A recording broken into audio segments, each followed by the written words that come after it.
welcome to Watkins, Glen International. We're in upstate New York for weekend number 5 of Ferrari Challenge North America 2025. My name's Andrew Coley. I'll be in the booth alongside me, Shay Adams. Shay, so nice to see you here joining us for the first time this year, but of course you've been with the series a long time. Watkins, Glen, the weather forecast is mixed, but I wanted to talk to you about the track first of all. The weather's going to do what it does, but this place is wild. Oh, it's so intimidating. It's the kind of track that everyone dreams about because they know if you do well here, you've done something right. It's not easy. On paper, 11 corners, 3.4 miles, it's not that complex. Then you get a corner like the S's. Trying to keep your foot flat through there, that takes bravery. Every driver I've spoken to today has said the same thing about intimidation. I've been making mistakes at the bus stop. You've got to be flat from here to here if you want to get a good lap time. The whole place is pretty intimidating. Blind crest, not much runoff. It's going to be tough for them. It is, and it's not a track that you can practice on all that easily either. You can do the simulators, but it doesn't give you the up and the down elevation that the track actually has. And the grip level, it's so changeable. Race 2 is going to be much better than race 1. And even today, race number 2 today will be better than race 1 simply because of the added Pirelli rubber on the track. All right, we're looking forward to it. Let's get started.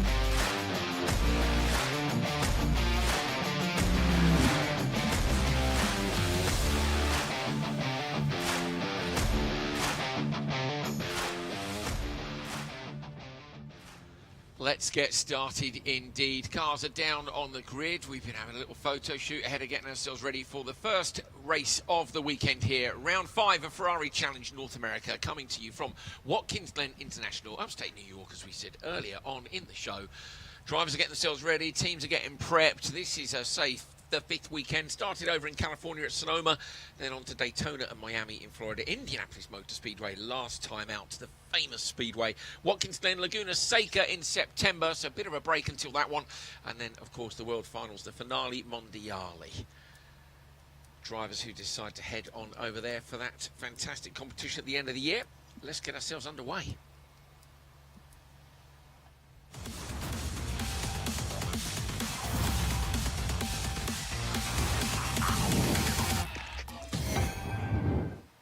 Well, my name's Andrew Coley. Alongside me, as you saw at the start, Shay Adam. Shay, talk us through this brilliant roller coaster of a track. Oh, it's one of the most fun ones that you get to come to in North America because it is so intimidating. 3.4 miles, 11 turns. Some of the turns better known by their names than by the corner numbers. We've got the uphill S's at the beginning of the track, up from turns 2 to 4. The bus stop is the end of the back straight, the carousel coming out of that, and then the ever-famous boot with the toe, the laces, the heel, turn 9, and then back around to the front straight. Yeah, it's a fantastic place. It really is. And we've got some great camera angles for you, which will bring you some of the elevation. It is kind of cloudy, but blue skies up there as well. 38 Celsius on the track, 29 Celsius in the air. So around 5 to 6 degrees warmer than it was this morning for the qualifying session. Tyre degradation is good on a relatively smooth surface here. We've got our championship front runners right up at the start of the grid. There is Dylan Medler, last year's champion. He and Massimo Prina set the exact same time to the thousandth of a second, as in 0.000, the exact same lap time. And they are our 2 championship prize fighters on the front row. Looking forward to seeing them on the run down towards turn 1. But there are battles throughout this field. It's a great racing this year. And this is going to be fun. There's Prina, having a brilliant season. He's been a class act, hasn't he? It really has been. And the interesting thing about their pole positions today, the pole attained by Massimo Prina, the exact same time set by Dylan Medler, as you said, was they got their times in completely different spots around the racetrack.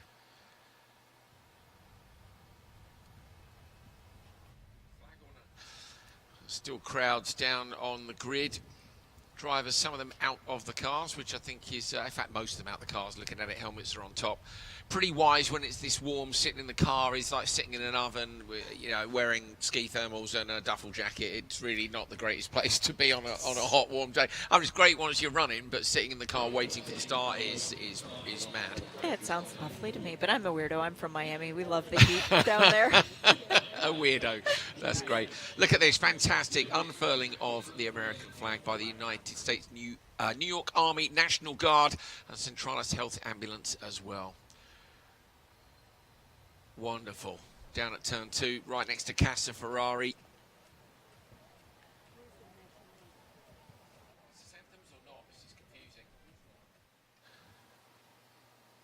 Wonderful. Huge flag.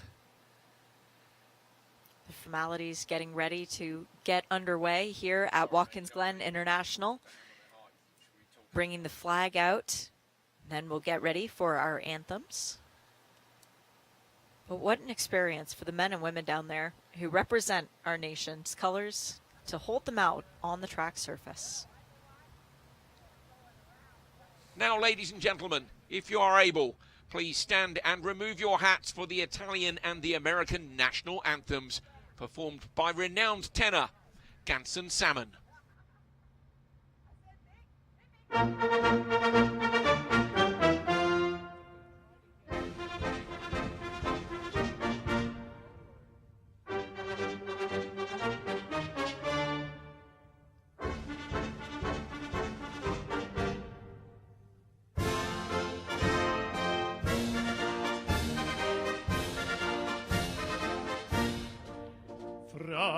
Fratelli d'Italia, l'Italia sede sta, dell'elmo di Scipio s'è ginta la testa, dove la vittoria le porga la chioma che schiava di Roma, Dio la creò.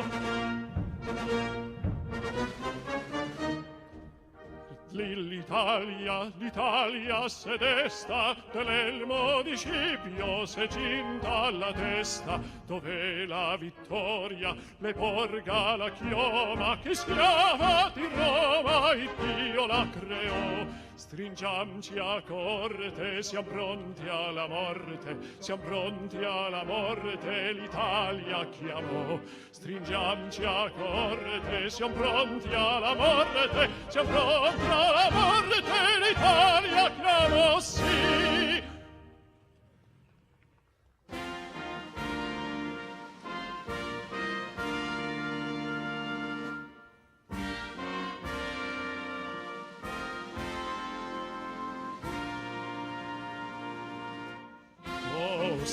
Can you see by the dawn's early light what so proudly we hailed at the twilight's last gleaming, whose broad stripes and bright stars through the perilous fight o'er the ramparts we watched were so gallantly streaming, and the rockets' red glare, the bombs bursting in air, gave proof through the night that our flag was still there.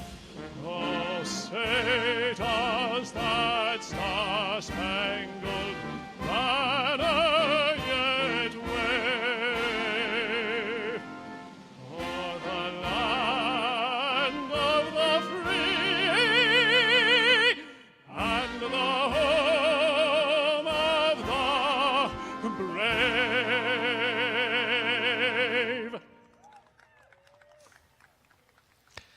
Fantastic stuff down at turn 2 there, close to Casa Ferrari. The Star Spangled Banner being unfurled. Down and getting ourselves ready. We're asking the the guests to leave the grid now. Shay, I thought that was a big flag, but you're telling me that's just a medium-sized flag. Oh, yeah. Just wait till we get to Texas at some point. You know what they say? Everything's bigger in Texas. No, Including the flag. That was perfectly chosen to cover the entire width of the track. Yeah, I like that. It's an IMSA-spec flag. Yeah, I love it. I love it. It's running exactly to the specifications that the track demands. And now we get a shot of Massimo Perena getting suited up, putting on the balaclava, getting ready to throw on his helmet. Love the color design that he's gone with on his helmet with the red and white. Last year, it was black carbon. It was nice and simple. He hadn't earned the right yet to have a designed helmet. And now he has, very much. Say, championship leader and doing a brilliant job. But it's I love this part of the race where everybody's getting themselves, you know, the guests are leaving, you get down to business. As you say, communications in, just the final little tweaks of gloves and belts and making sure the helmet's on nice. Yep, Gregory Hopkins putting his helmet on. Tony Davis standing beside his car. Double thumbs up. Hey, Tony, good luck to you today, my friend. He's ready to go have some fun around Watkins Glen. And he's got a big smile on his face. You can't see the smile, but you know it's there. You see it in the eyes, can't you? Exactly. Tony is ready to go. And right behind him, he's got Brian Cook, a guy that he battled with for the championship last year, the next class below. Next to him, he's got 2.0, Dave Musial, ready to go, putting his balaclava on. Dave looks fit as a butcher's dog this year. He is so focused on this racing, and he hasn't yet made it to the podium where he's so frequently been in other categories. Trofeo Pirelli, it is tough up at the top. Right, let's head down to our pit reporter this weekend. We are joined again by Nina Jade Paul. Yes, we are gearing up for race one here at Watkins Glen, and this weekend is make or break for our drivers. Not only is this a tricky track to contend with mixed weather conditions, but we are in the latter stages of the season now. Every point, every pass, and every mistake now carries even more weight. So with everything to play for in the championship, you can expect racing to be fierce. If you were with us during qualifying, you would have seen I've got Massimo Perena here and Dylan Medler there. They set identical lap times, but because Massimo set his first, he is in pole. Bit further back, we have Brad Falver, and he's in pole as well and also leading the championship. His closest rival, Sebastian Mascaro, is 11 points behind him in the championship and sitting in fourth. So Sebastian will be looking to get up to scratch. Jason McCarthy, quick word. How are you feeling, sir? Can you hear me? How are you feeling about the race? You know, it should be a fun race. We have a lot of fast guys, and track was pretty fast this morning. Great weather, so we're all going to have fun. Yeah, good weather. Let's hope the rain holds off. Yeah, and if it doesn't, it is what it is. It makes it more fun. Go well. Nice. Well, we haven't got long to go until we go racing, so throwing it back to you, Andrew and Shay. Thank you, Nina Jade. The rain should hold off today. It Yeah. should be a persistent problem tomorrow, though. And the biggest issue of rain for us is actually the podium ceremony. But if it were to start raining during our race, race control would throw a red flag and bring everyone into the pit lane if there was enough time to switch everybody onto the wet weather tires. But the clock doesn't stop. So that's where it becomes a bit of a guessing game. We've had instances, actually, where I've been on the grid right now, drivers getting into their cars, getting ready to go, talking about the potential of weather, and whoosh, it came down. Yeah. Race control said, we're not going to start the race yet. They made everybody change onto the wet weather tires, and then we started the race. But because we hadn't had a green flag yet, we didn't have time coming off the clock. If it's mixed conditions, do the drivers get to make the call about the tyres themselves? You know, for me, a drying track, there's an opportunity to go to the dry tyre and gain some time. But this isn't an endurance race, though. This is a sprint race. You only have half an hour on the clock from when the green flag flies. If you come into the pit lane, it's not like there's pneumatic jacks under the cars and air Sure. guns ready to go. It's not like you have a full pit crew, so you're going to lose at least a lap. You need to then hope that there's something that happens to give you that ability to come back. The best bet is to stay on whatever tires you start on wait for race control. and just kind of hang out there. Well, not going to see it today. Might see it tomorrow. I suspect. I'm looking at the forecast. Shay keeps saying the word savage, extreme, Severe. severe. Yeah, that was it. Yep. Severe. Any of those words work. We know what we mean. And if it is that wet tomorrow, they will at least be in a position that they'll go out on the wets in the Yes. first place, and that will be that'll be the end of it. And to any of our fans around the circuit, our campers, we saw you guys preparing lunch out there. Sorry we didn't go over to join you during that brief break. If the wind changes direction, that's when you need to duck and cover. As long as the wind is stable in the same direction, you're going to stay dry. And by the way, the worst part for us, Andrew, the weather comes from behind us, and we do not have windows in that direction. So we're not going to know it's coming until it's already in front of us. Until it's on the start-finish straight, yeah. Well, at least we have windows. That, you know, Yes. that would be worse. We have a circuit in the UK up in Scotland called Knock Hill, and there's a television antenna up on the top of the hill, and it always says if you can see the antenna, it's going to rain. If you can't see the antenna, it's already raining. It's in Scotland, so it always rains. That's a cracking little roller coaster of a place as well. But we are in beautiful upstate New York. I'm very much looking forward to our first race of the weekend. Say it is event number 5, so we are looking at rounds number 9 and 10, if you like, for the weekend double header. The race today for Pirelli and Shell, and then again tomorrow. We're waiting for the cars to head out on their reconnaissance lap, so in the meantime, we took a ride around with Jan Bernier earlier on in the weekend. Let's have a look at that, and he'll guide you around this incredible circuit before we get the race underway. Hi, my name's Jan Bernier. I'm the driver of the number 132 296 Challenge car, and I'm going to take you on a hot lap around Watkins Glen. Coming over the start-finish, looking for the 300 for braking in turn 1. We want to turn down early, taking advantage of the camber and the banking here. Riding up on the first half of the little curve on the right, and then getting the power as soon as possible. And on the exit curve, we need to be careful not to exceed track limits. Up through the S's, the key is to remain as flat as possible, lifting as little as possible and early if we need to lift at all. Getting our rides really far forward. We're going to be at the top of the S's at least 150 miles an hour and probably hitting 170 before we break into the inner loop. The key to entry into the inner loop is to carry as much speed into the first 2 apexes as possible. We'll run through here in 5th gear, being patient but hopefully not tracking out too far to the right. Back to full power, and we're going to stay flat as long as possible, then fully lift, trying to get the front end to hook up and get us down into the carousel. On the way out of the carousel, we enter the chute. Here we're looking to brake as late as possible in a straight line, and then waiting for the front end to turn down to the apex. When we spot the tower out to the right, we know we can go back to full power using all the curbing out here, even if we might pick up a little gust occasionally. Into the toe, we're going to brake at 200 in a straight line, wait for the front end again to turn around, and now we're going to try to get to full power as soon as possible, driving it up the hill, because this is a very uphill part of the track and it's important to get a good exit. This weekend we get to roll back to full power here and not have to worry so much about going wide at the exit, so it should be pretty interesting through the race. Full power, and then up the hill to the left. This is a tricky turn. We just need to be very patient before we roll the power. The key is to use the hill to slow the car and then get to the apex. Avoid touching the throttle too soon, and then using all the exit curbing.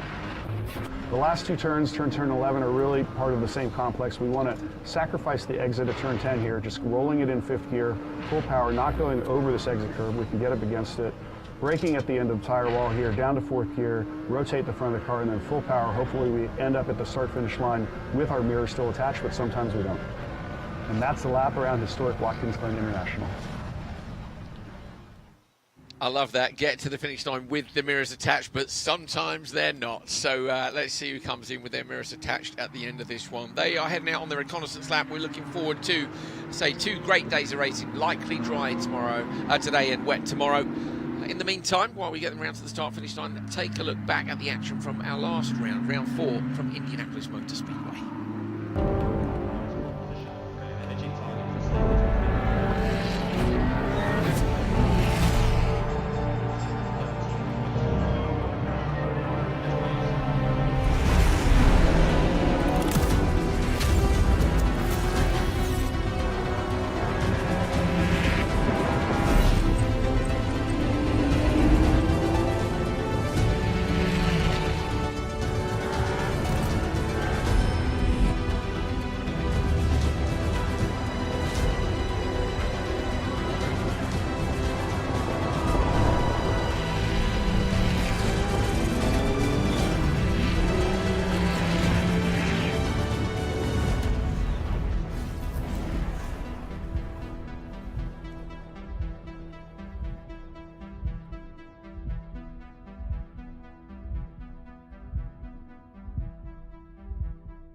So drivers coming back to pit lane because they had the photo shoot with the Star Spangled Banner down at turn 2.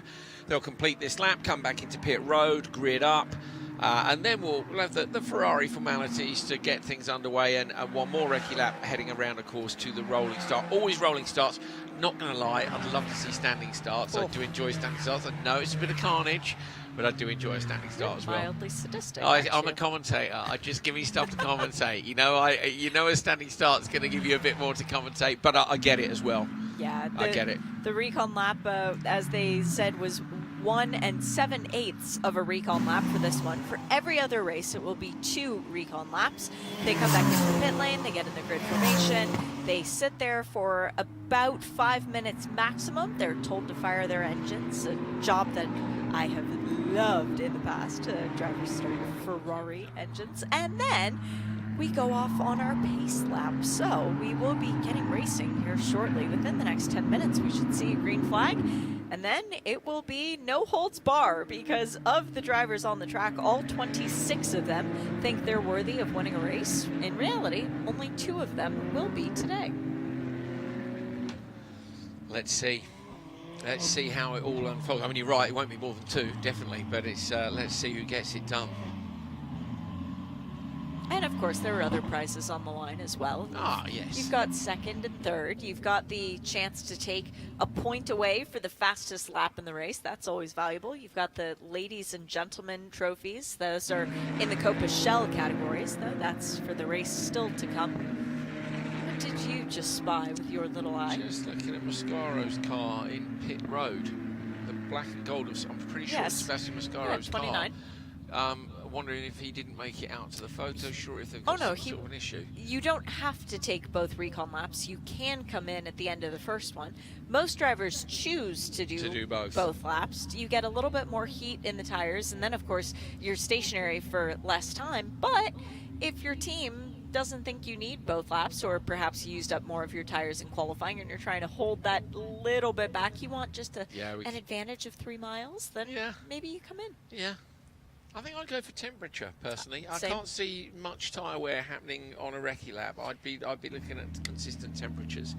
That fastest lap as well, as a general rule, particularly in the Pirelli class, we'll see that fairly early in the race. If you want that point, you kind of got to commit to it early on. Having said that, we have seen quick laps in quali. It was up in lap 6 when we spoke yesterday. Some of the drivers were saying they were doing good laps in the shell category, 20 laps in. Yeah, they're only getting better. The cars are getting lighter as the fuel burns off. The tire wear is not that much at Watkins Glen International. The Pirellis are very good and very stable over the course of this half-an-hour race. And then, of course, the driver comfort, finding the zone. And maybe at the beginning of the race, they're not quite getting to the apex and getting all the way back out to the wall of turn 11. But after they've been out there for half an hour, maybe they'll figure it out. And also traffic. Exactly. You know, traffic, yes. you don't want to leave the door open to a competitor trying to get that 1 extra point and find them taking a few off you by firing it up the inside. That's a great livery too. I do like white rims on a race car, I have to say, but my background is rallying, and we have a lot of white rims, you know, in rallying. That might be why. Yep, it's a beautiful color scheme on Matthew Deal's car, number 39, and he's actually got quite a big fan club here this weekend. We noticed a lot of Deal hats in Casa Ferrari yesterday, sitting there enjoying lunch. Some last-minute tire pressure adjustments going on for Brian Cook, the Aussie, looking to get back to his winning ways after missing the last round in Indianapolis.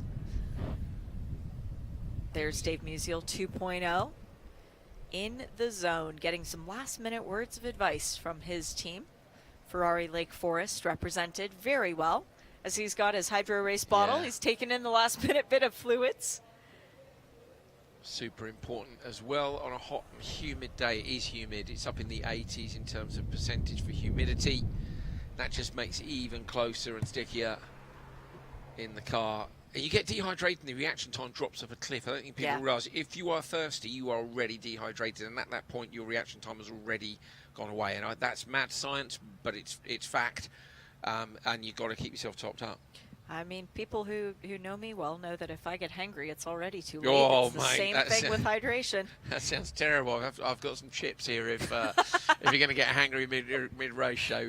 Nobody needs that. There's only the two of us in here now. Come on. We've been well taken care of by Stay Genevieve. calm. We have, yeah. Thank you very much for our lunches today. Yeah. It's a very interesting first two rows. I'm so captivated by the front row of Massimo Perina and Dylan Medler simply because they set the identical lap time by doing their speeds, their fastest speeds at different points around the track. Dylan had a much better turn 1, whereas Massimo had a much better turn 8.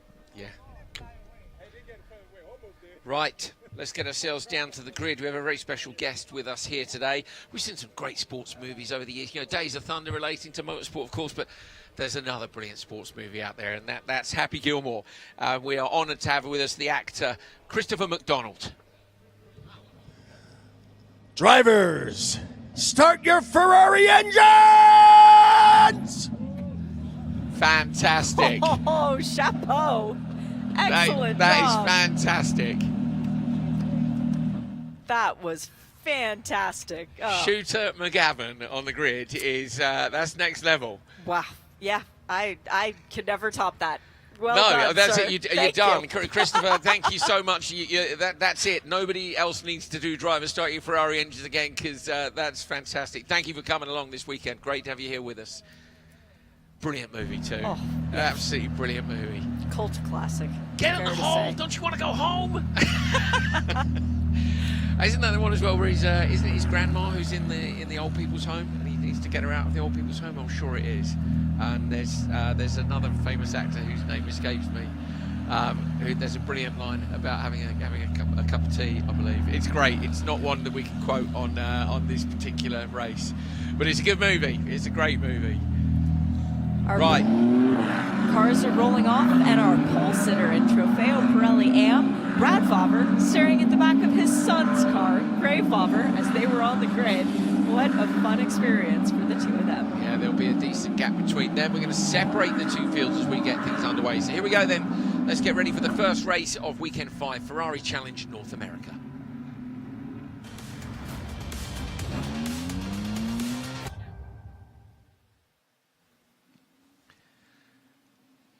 Watkins Glen International, then the venue for weekend number 5, Ferrari Challenge North America. This is race number 9 of the series.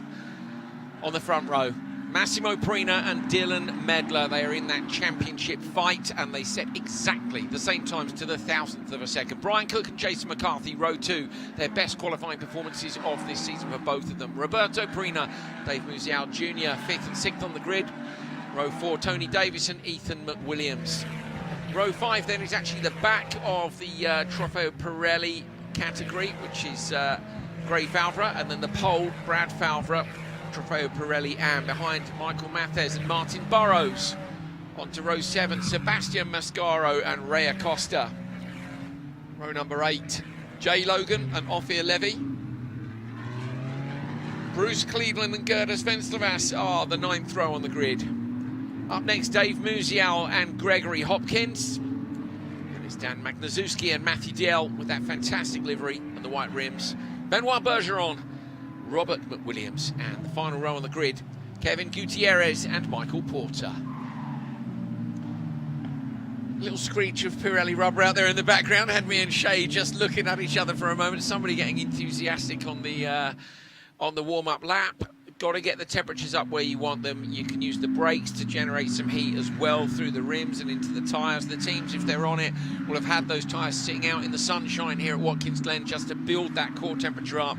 Say one last tyre pressure check just previously when they came into pit road, and now it's about getting a clean start.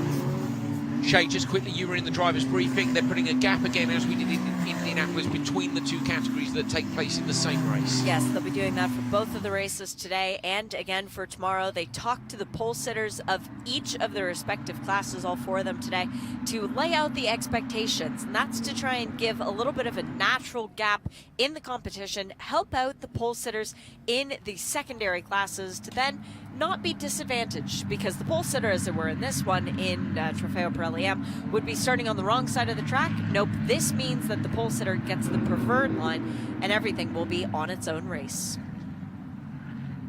grid squashed close in together, so you can see the three red and white cars on this side of the track. At the front is Massimo Perina, then it's Jason McCarthy, the white with the red stripe, and then behind Roberto Perina. So Roberto has often been able to play like tail gunner to Massimo. Not today, because McCarthy's in between them. On the outside, you got Medler, Cook, and Dave Musial Jr. for the front three rows, but really, it's eyes on those front two.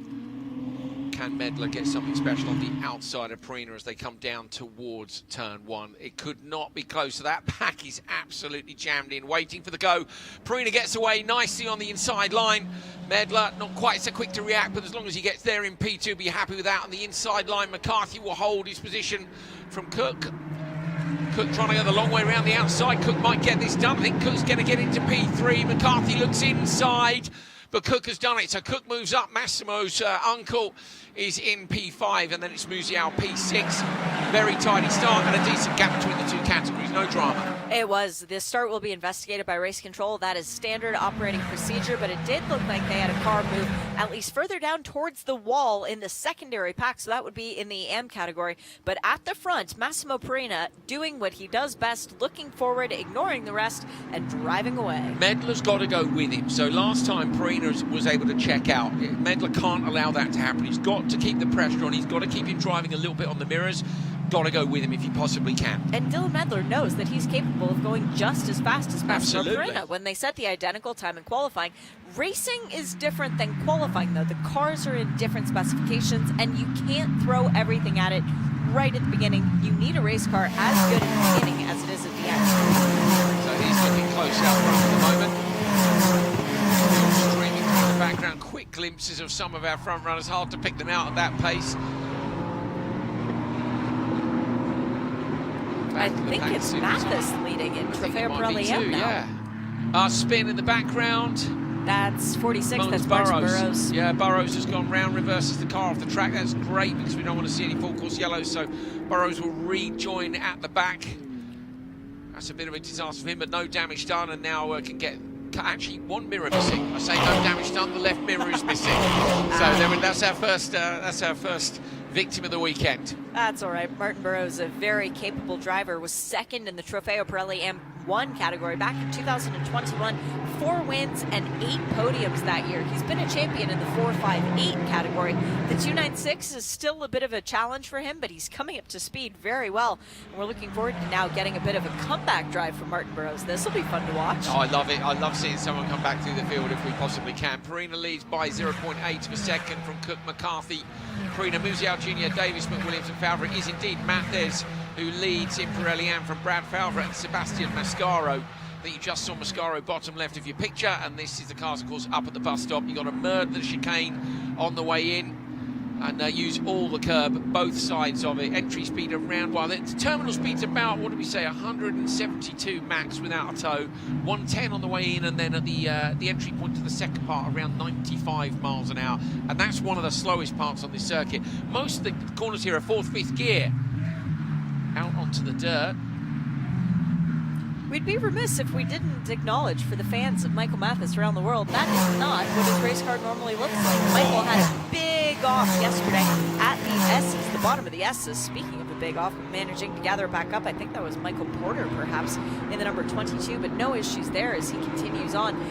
He had a big off in the S's. The car was not able to be repaired, and thankfully Jeffrey Nunberg, who's one of his co-shares within his team, Ferrari of Central New Jersey, Mathis was able to borrow Jeffrey Nunberg's extra car. So the number 5T, as it is for today's race, it's not what we're used to seeing Michael Mathis in, but he was fast in it earlier in qualifying and very nearly reached the pole position. Great battle for Williams in a bit of a battle there, very close in together.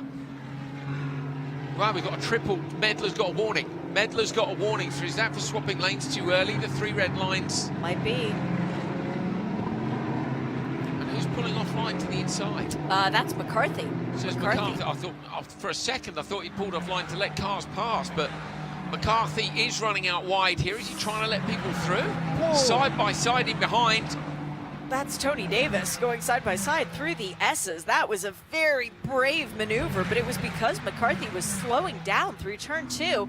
Good news was that all the cars made it through, because often when you go side by side through the S's, they do not. We think McCarthy has tapped the wall, is what we're hearing from race controllers. We think McCarthy has tapped the wall, so maybe that's why he's just gone slightly slower and he's letting people, and he does indeed. He takes the NASCAR shortcut, so McCarthy will know that that would be a hefty penalty, so he pulls off to the side. Meanwhile, up front, Perina has done fastest lap of the race. Medler's got a penalty, and that is just advantage Perina again. Lots of people using the dirt in the background. That's Ray Acosta running off this time. Full car width. We've seen 3 cars off now. And Ray Acosta doesn't often make mistakes, so that would be just a faster being blinded as to where the track went because of all the cars around him. Very, very dicey out there as the group is sort of backing up a little bit. Tony Davis is still in P7 right in front of him. I think that's Gray Favre has dropped back again too, and Ethan McWilliams right in that battle. And then we've got the mess that is the Trofeo Pirelli AM lead, and I say mess because it's not 1 car, it's about 6 cars going for the lead all at once. On board with Sebastian Mascaro. Now, Mascaro's coming under pressure from Ray Acosta. If you look at the screen in the middle, you might even see him appear. Or has Acosta gone through? Someone was just off at the exit of turn 10. It was a white car.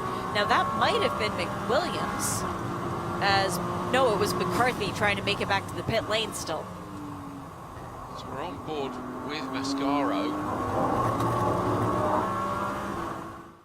And this is your leaders. So Perina, look at that. Perina has got a gap out front of 1.9 seconds over Medler. So we think, well, we know Medler's got a penalty, but we don't have a message from race control as to why. Now, normally this early in the race, they haven't done enough laps for him to have gone track limits 3 times, so it must be off the start. I didn't see him change lanes, No, though. neither did I. And I didn't see him hanging back unnecessarily. We Well, did have a Perina did get away a lot quicker than him, which I thought was somewhat unusual, but you'd know better than me whether that's usually a penalty. It's not. It's the impetus of when to go is earned by the pole sitter. Yeah. So it's as long as you don't go before him, in theory, you're golden. correct. Did he cross the line just in front? Was it that? It's too difficult to say. We will find out and let you know when we do hear back from race control. But the penalty lingering over Dylan Medler as the 2 drivers out front have checked out from the rest of the field. 2-second advantage for Perina and Medler over Cook. So they're stretching that gap ever so slightly. It was actually 3.5 the last time they crossed the line. They are just moving a little bit further ahead, but this means that Cookie needs to step on the gas even harder. He needs to close the gap in case there's a time penalty coming from Medler. Yeah, true, because we don't know what that will be. Looking at the lap times as well, Perina's gone ever so slightly slower on this last lap, but he did 1:46.9, so one of those was the fastest lap, the other one was only around a couple of hundredths of a second slower. So not only is he fast, but he is consistently ballistically quick, and that's what he's been doing, just trying to check out at the front. Mascaro holds the fastest lap at the moment in Pirelli AM, but we're just seeing here Cook, Roberto, Perina coming through, Dave Musial Jr. as well. Just looking back at Perina's history, Massimo has had 2 races this year where he did not take the extra point for fast lap, 2 races where he did not get pole position. Last year, he had 1 race where he did not get a win or the fastest lap. That's it. Massimo Perina is a machine of consistency, and the consistency is at the front. I think the fascinating thing for me will be, what does he do? You know, obviously assuming he ties the tie club, to have gone straight from last year's category to this year's category and to win immediately in the highest, don't forget, of the challenge categories against last year's champion. What do? Do you move on again, or do you spend another year learning? There's always stuff to learn. Brad Falvey you're looking at with a bit of pressure on Santhers in front. No way through just yet. They managed to gap Mascaro a bit. A little bit, and then Acosta is right on Mascaro as well, with Ophir Levy not leaving the 2 behind either. Yeah, Mascaro's under a bit of pressure from behind. Look, from Acosta, the 2 cars that will follow through from these. In the background there you can see Mascaro in the gold and black, and Acosta with the red with the kind of orange highlights on it. Tony Davis with his mirrors full as well. He gets no break whatsoever as Ethan Williams is hounding the back of him. Tony Davis is still trying to catch up to Gray Favre, though. That gap has expanded just a tiny bit, but wow, Michael Mathis using every inch of track available. That's really impressive. So we just just quickly, message coming through from Race Control, Shay, and the penalty is not for Medler. There's a fault at the moment with the penalty, and we believe it's been taken away. There we go. We think it was potentially for Acosta. Now, our graphics are fired by Race Control's data, so we can't change it. Race Control are changing it, which is why it's disappeared from Medler. That's good for us from a championship point of view, but Medler is now 3.6 seconds down the road, and he's in no man's land because Cook is 4.4 seconds off the back of him.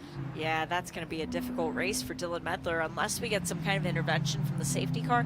Maybe he can hold on to his tires a little bit better, but at this stage of the race, you almost need to acknowledge that Perena has won on board now with Roberto Perena as he looks at the back of Brian Cook. I talked to Roberto yesterday about what it's like to get a podium with Massimo.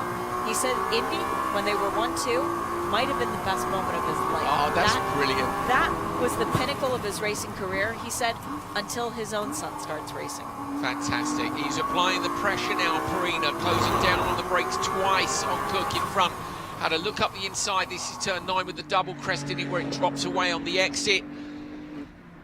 Here he comes now. So when his lights are ablaze, he's not flashing. I mean, that's the next trick, isn't it? But I think these guys are wise to that. You saw him just sticking up the inside, not meaningfully, just to make Cook look in the mirrors a little bit more.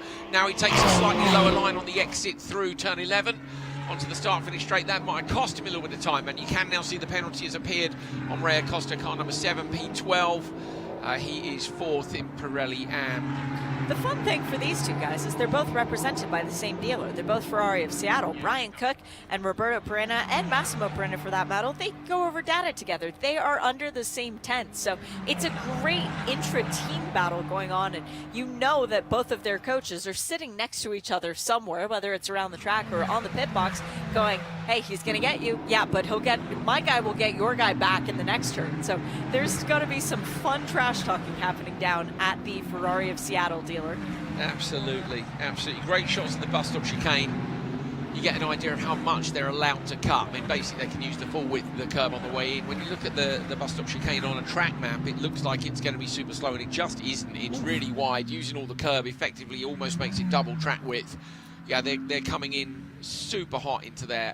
But it's a very aggressive curb. It's difficult even to walk over. So the testament to the cars that they're able to sustain that abuse that the drivers are putting them through lap after lap.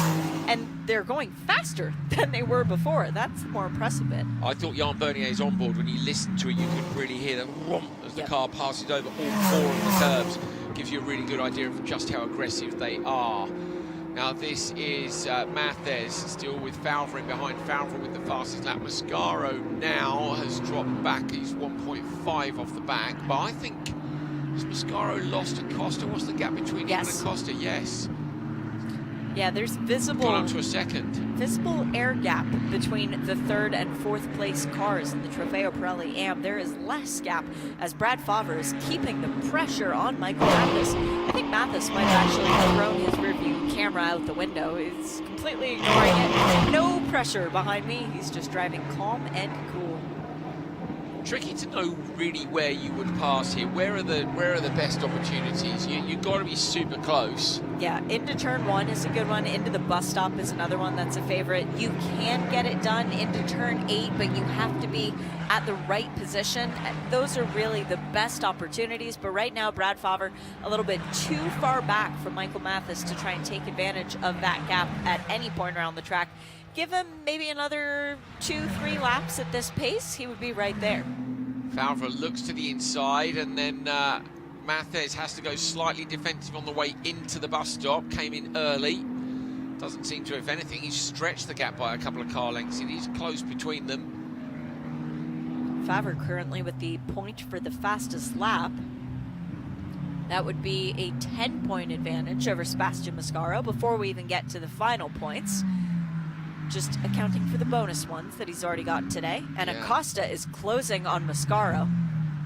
So I wonder if Acosta maybe had a radio call saying, look, you've been given a penalty at the start, it's a jump start. I mean, I guess that's up to the coach who acts as the spotter as to whether or not to tell the driver. Yeah, there are times where you'd be like, look, you've been given a penalty, so don't risk the car here. It's a 2-day race meeting, take the penalty, you're going to drop to 4th anyway, whatever it might be. That's a hypothetical situation. On the other hand, do you not tell your driver because you don't want to spoil their confidence? And he just dropped suddenly a second off the back of Mascaro, and he should say he's now coming, was coming back. No, he's 1.5 off still, so the gap, yeah, it's around 1.5 between them. Very intense battle on the track for 13th overall between Robbie McWilliams, Dan Manganewski, and Michael Porter, as Porter is caught up to the 2 cars ahead of him. Gray Favre is pulling into the pit lane. That's car number 97, as he had an issue in qualifying. Let's not forget, he hit the wall at the exit of turn 6, I think it was, coming into the boot. Yeah. So maybe still something. I mean, obviously they've got the car ready to go again, but if something didn't come to light until he started leaning on it a little bit more out there, you see he's dropping down the order. Tony Davis ahead of Ethan McWilliams still, as there's a slow-moving car out on the track. It's Medler. It's Medler. Dylan Medler is going slowly out on the track. The P2 man in the standings has had an absolute shocker here. He's on a go slow. Perina was a few seconds up the road, but Medler is now hemorrhaging positions. He's going to drop to the back of the Pirelli category, so it's going to be a 7 or 8 position advantage to Perina. And that's just another advantage to say towards Massimo Perina in the championship battle. It's a rear left puncture. So rear left puncture for Medler. You can see he's creeping round. So if he can complete the lap, the team can get the tyre a change and get him back out there. But I'd argue it's probably not worth it. He's probably going to take the shortcut, which means that this lap will not count. So that will be extra salt in the wound for Dylan Medler. Come in, throw a new tyre at it, maybe try and steal away the point for fastest lap. But at this stage, that is devastating for Dylan Medler's chances of trying to claim a 2nd consecutive championship. So Medler with that puncture, I wonder where he picked it up as he tapped the wall, as he takes too much curb. Big pressure now from Perina on Cook as well, but still seemingly not able to find a way through. Gray Favre was in the pit lane the last lap before. Remember, that also was a puncture. It was. Really okay. unfortunate. Yeah. There must be some carbon out on the track from the contact that's causing this. Either that or somewhere where they're just, well, mind you, they've been using curb all week, haven't they? There is that rear left puncture. So is he in the shortcut? Yes, he is. Yeah, he's in the NASCAR shortcut there, you can see. Oh, what a shame. He's about to re-emerge on the track just at the exit of turn number 9. Has to wait for a moment where the marshals tell him there are no cars approaching. But that means that this battle, which we've been enjoying for a little while, it's Brian Cook leading Roberto Perina, and right behind them is 2.0. Talked about the fact that 2.0 hasn't been on the podium yet. Well, this is his opportunity, because now this is the battle for 2nd, 3rd, and 4th. Yeah, it is indeed. So only one of these people is going to miss out on a podium position. They'll everyone will be keen to stand even on step number 3 if they can, but at the minute Perina to me is looking good, but just hasn't managed to capitalise on Cook yet. Now Perina is really close. Roberto Perina trying to find a way through. This could be an opportunity if you can get a little bit of a toe down here. Looks to the inside line. Roberto Perina goes deep on the brakes. Cook just sees him in time. Perina claims the inside line. Cook down on the left-hand side, trying to find a way back through. Going to try and get inside Perina, and does. Perina might get a cut back on the exit here if Cook's compromised his entry, but can't quite. So position swap one way, then the other. Perina again looks to the inside line. Can't find a way up this time round.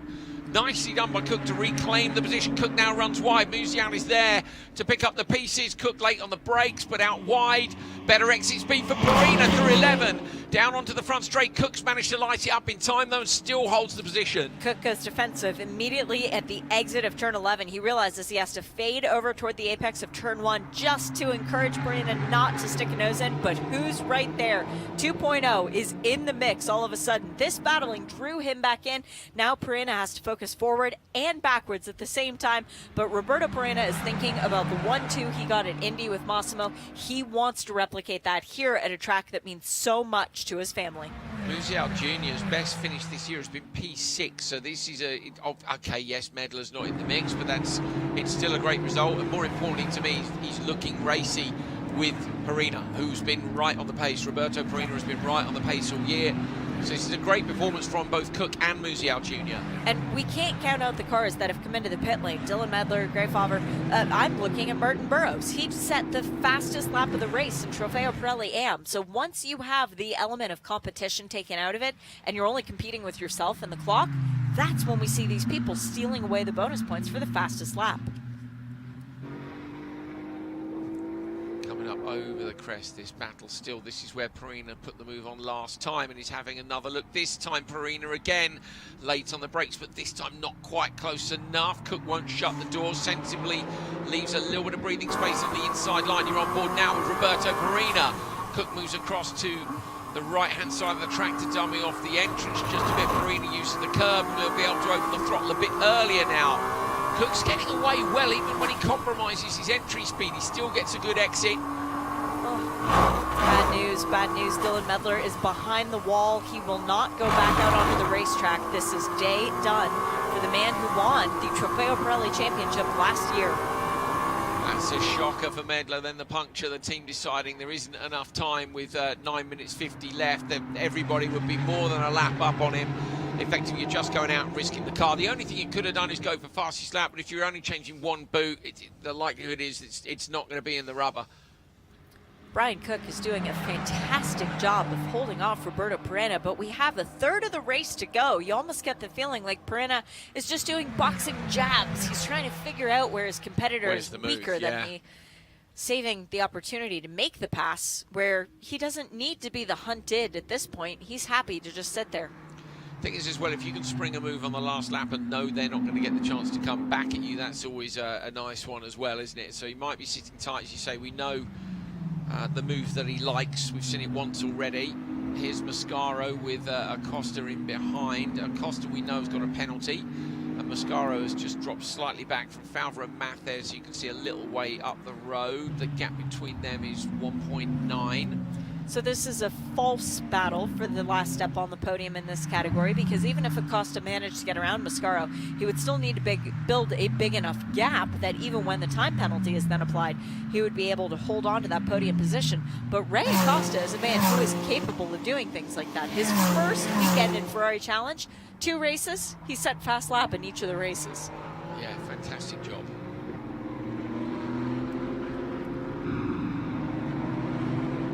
Well, this one is pretty settled, to be honest.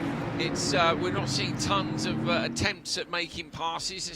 Let's get back down the field. Somebody's going to be having a go somewhere, aren't there? Our director is hunting for the action through the field. We've got some 20-plus cars out there. Somebody's having a go at somebody out there. We're just going to find them. We've just got to find them. We have 17 cars remaining in the race from Trofeo Pirelli AM and 7 cars from Trofeo Pirelli.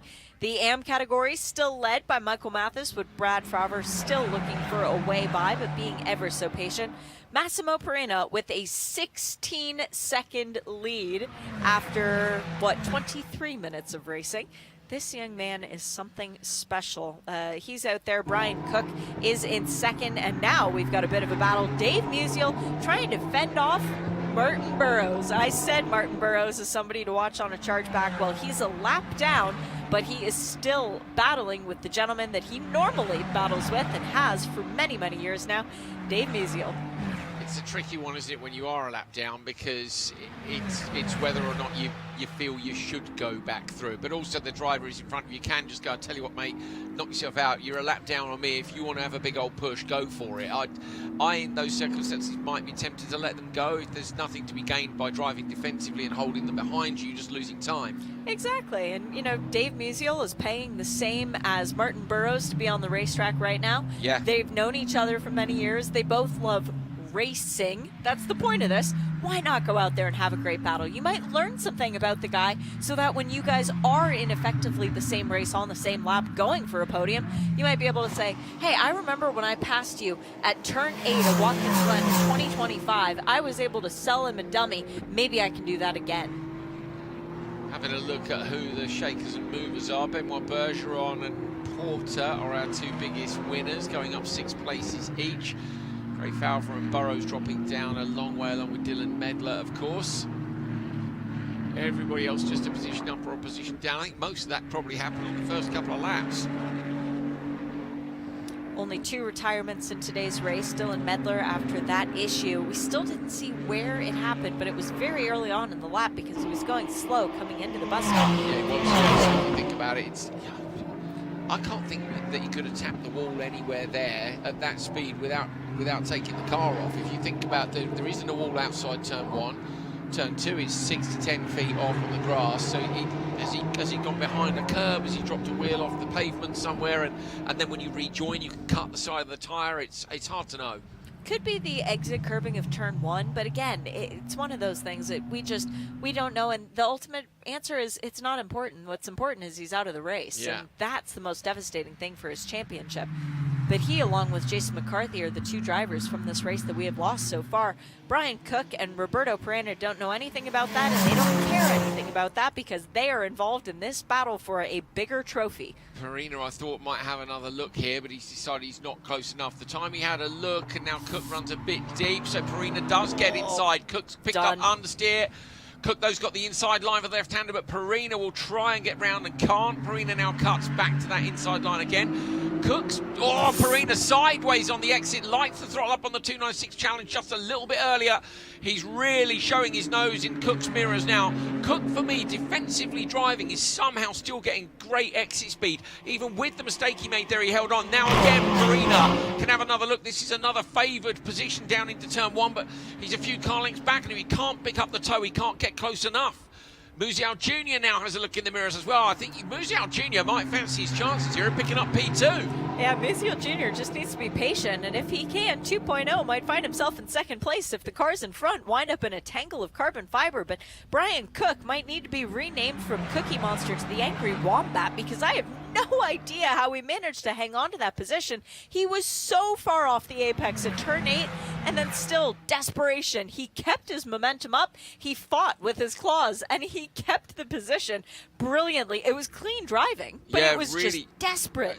I say somehow he's getting good exit speed even when he compromises his entry. Yeah.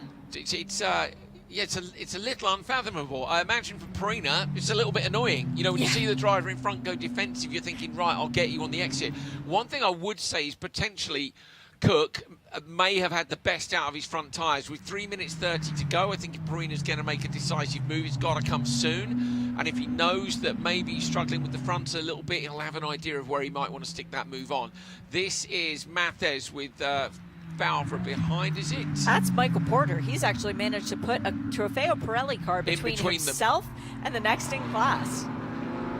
So that's good for Mathes to have just that little bit of protection behind, but this is the battle that we're keen on seeing, isn't it, with 3 minutes remaining. It's the battle for P2 in the race. Can it be a Perena 1-2? But it's also the battle for the last place on the podium. At the moment, Dave Musial Jr. is 1 position out of podium, but he will be keeping an eye on those in front, definitely. He could capitalise if Perena can go through. So far, Cook has done a sterling job of defending. He really has. And 2.0 has done a brilliant race to even get to the point where he is at. As we get a look at the spotters and the coaches, these are the men and women communicating with the drivers in the cars. They've got computer screens in front of them, which are live telemetry and onboard footage of their drivers. So they are able to give live feedback as to what you can do a little bit better. Or just encouragement. Mate, you're doing a perfect job. Keep it going. Don't look behind you. He might be on your outside, but it's fine. Just keep going. Keep it going. Keep it going. Perena is keeping the pressure on. Cook goes in slightly early into the bus stop, but there isn't a way through at those speeds. Perena using all the curb on the exit again. He's just 2-3 car lengths back in terms of time. It is 0.4 of a second according to our timing screen. It looks closer than that, doesn't it, out there? And a further 0.6 back. I'd say Musial is 0.4 off the back of Perena. It's super close between Musial. Looks like he's maybe gone a bit deep on the entry there. Now Perena comes through, kicking up the dirt on the curbs on the outside. 1 minute 45 remaining. Should be this lap and one more, I think. Yep. Perena's got a good exit again, but because still finding time, they'll come down to the next braking zone. Massimo should be starting the final lap here in just a couple of seconds. He's in the background, I think. Yep. Yes, he is. So Perena's coming round to lap cars in a 30-minute race. He really is going incredibly well. So impressive, that young man. Textbook, isn't it? He's just done his last 2 laps within 1/10 of a second of each other. He's around 2 seconds slower than his fastest lap, and his fastest lap, of course, which will give him that bonus point. You know, of course, the Ferrari Challenge has fostered Ferrari hypercars and factory drivers in the past. We look no further than Nicholas Nielsen, winner of Le Mans last year.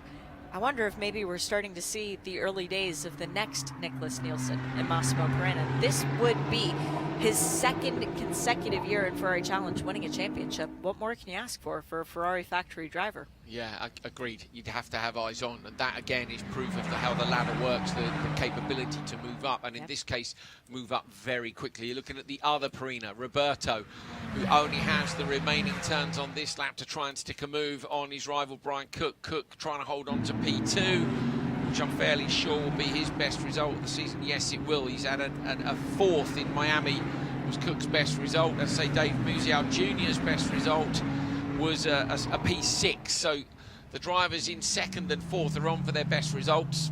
Roberto Perina has one more chance to get through, but for me it's just a little way too far back now. Yeah, I might have worn too much off of his Pirellis, not from the aggressive attacks, but from the sliding around as a result. I mean, when Cookie was off the track in turn 9, just trying to hang on to it, coming through with the barrier right on the outside, Perina reacted very well. But there was a rather big slide that Perina had to catch, so I wonder if maybe that just took the little bit of grip out. Yeah, it can take your confidence away as well if you feel like you can't like the throttle as you were. This was his favoured moment to pass, and it's not on this time.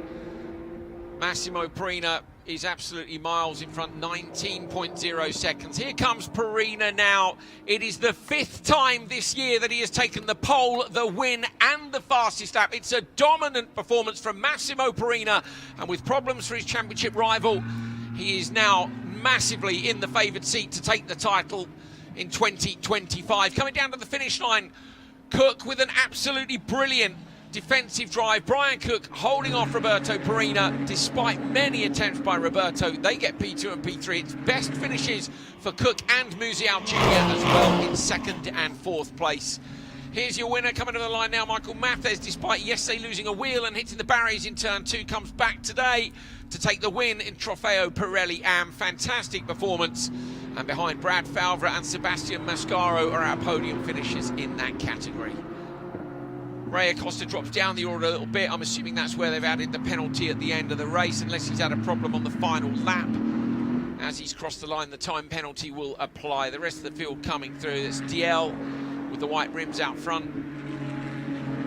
Williams, Porter behind, and Magnuszewski.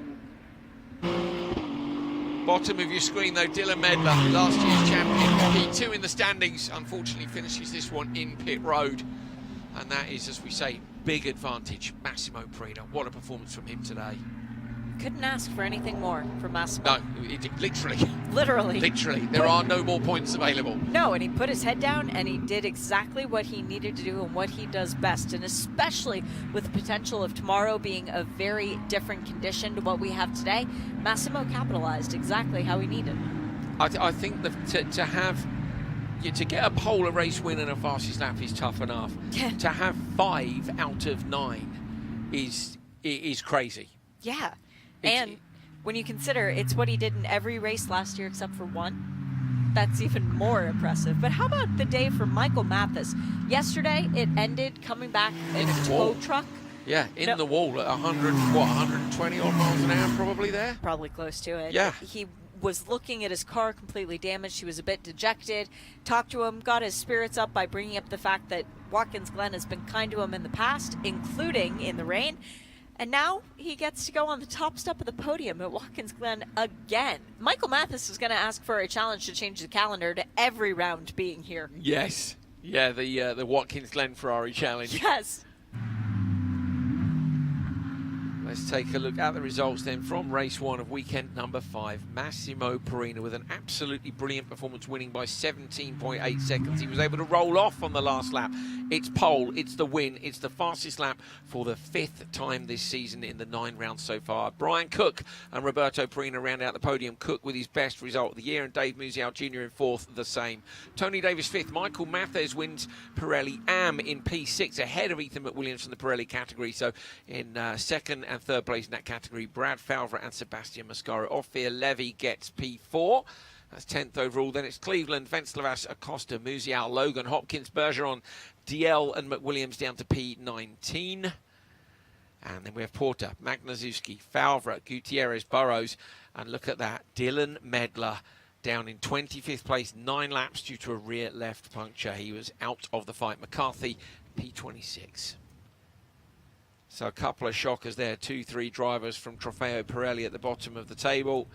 And unfortunately, that's just the way it goes sometimes. I think sometimes when you feel like you've got the rub of the green, it's all going your way. And then there are times where you feel like everything's going against you. And I imagine Medler will be feeling pretty dejected. We don't know if he did anything wrong. We'll try and find out. We'll find out for you guys, I'm sure, by tomorrow exactly what happened. This man, on the other hand, is going to be feeling buoyant. He's just got that momentum of a good championship year, getting everything right.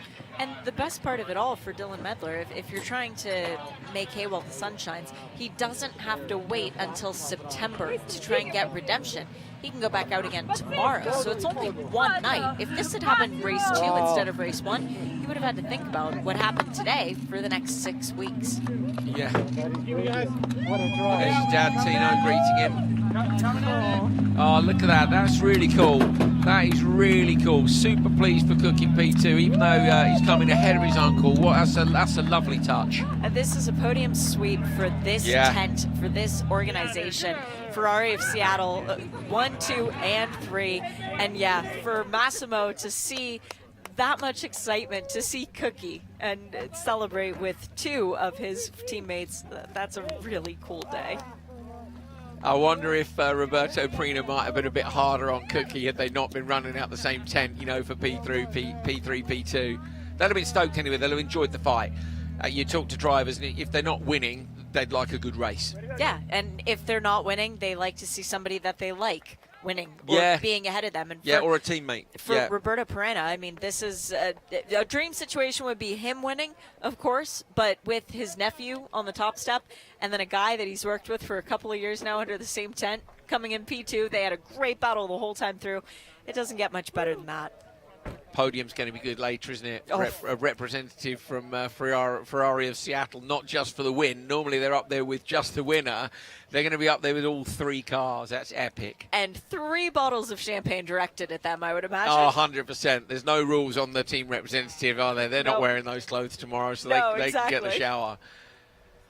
Massimo Perena with an absolutely brilliant performance, I say, this year. That is the 5th time that he's gone pole, win, and fastest lap. He's with Nina Jade Paul now.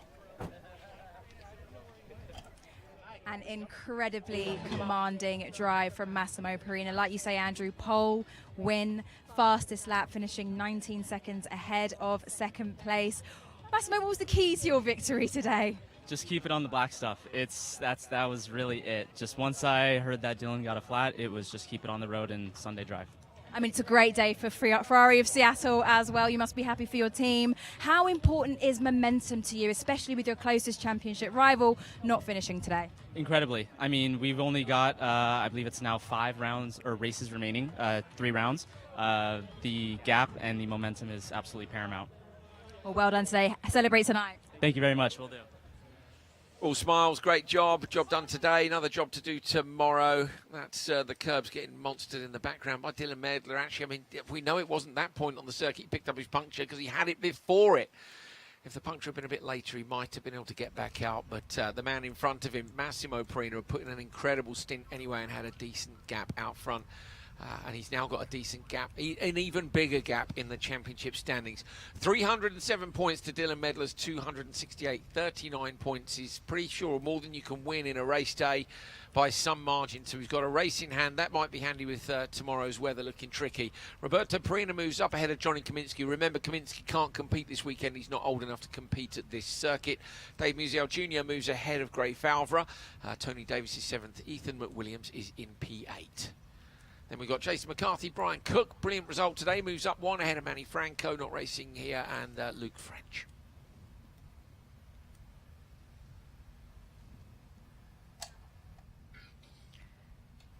Beautiful day in upstate New York.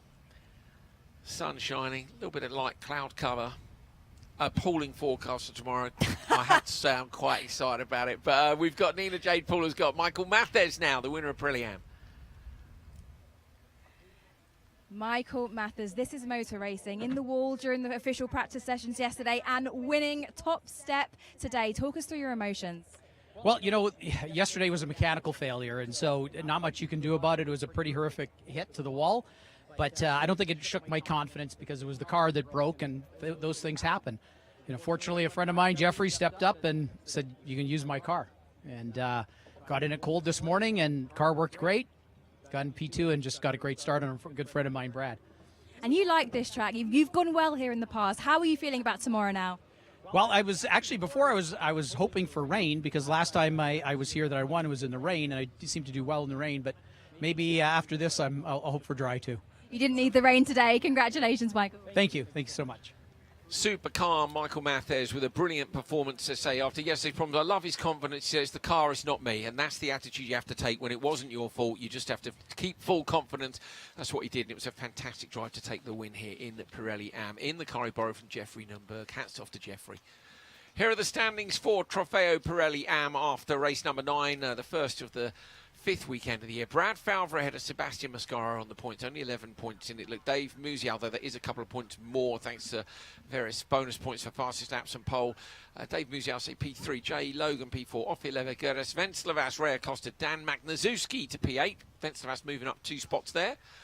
Falver, sorry, that's Falver with the top of the standings, but Williams, Burrows, DL, Bergeron look up 2 places, Bruce Cleveland up 17 places. That's all the people, of course, who've only raced the occasional weekend. So Hopkins and Michael Mathers with the performance today into 15th. Cagnazzi, Porter, Marston, Duran, Horsch, Pan and Kirchmeier. Down to P22, Cesniak, Balkasoon, Cruz, Rubbo, Stewart, Chung and Beckman down to P29, and Kevin Gutierrez, who's racing with us here this weekend, in 30th. Right, thank you very much. Stay with us because we're going to be back literally in a few minutes' time with the Copper Shell race, and that will be fantastic as well. So stick around. Great stuff from Trofeo Pirelli. We'll be back soon.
We're on weekend number 5 of Ferrari Challenge North America, coming to you from Watkins Glen International.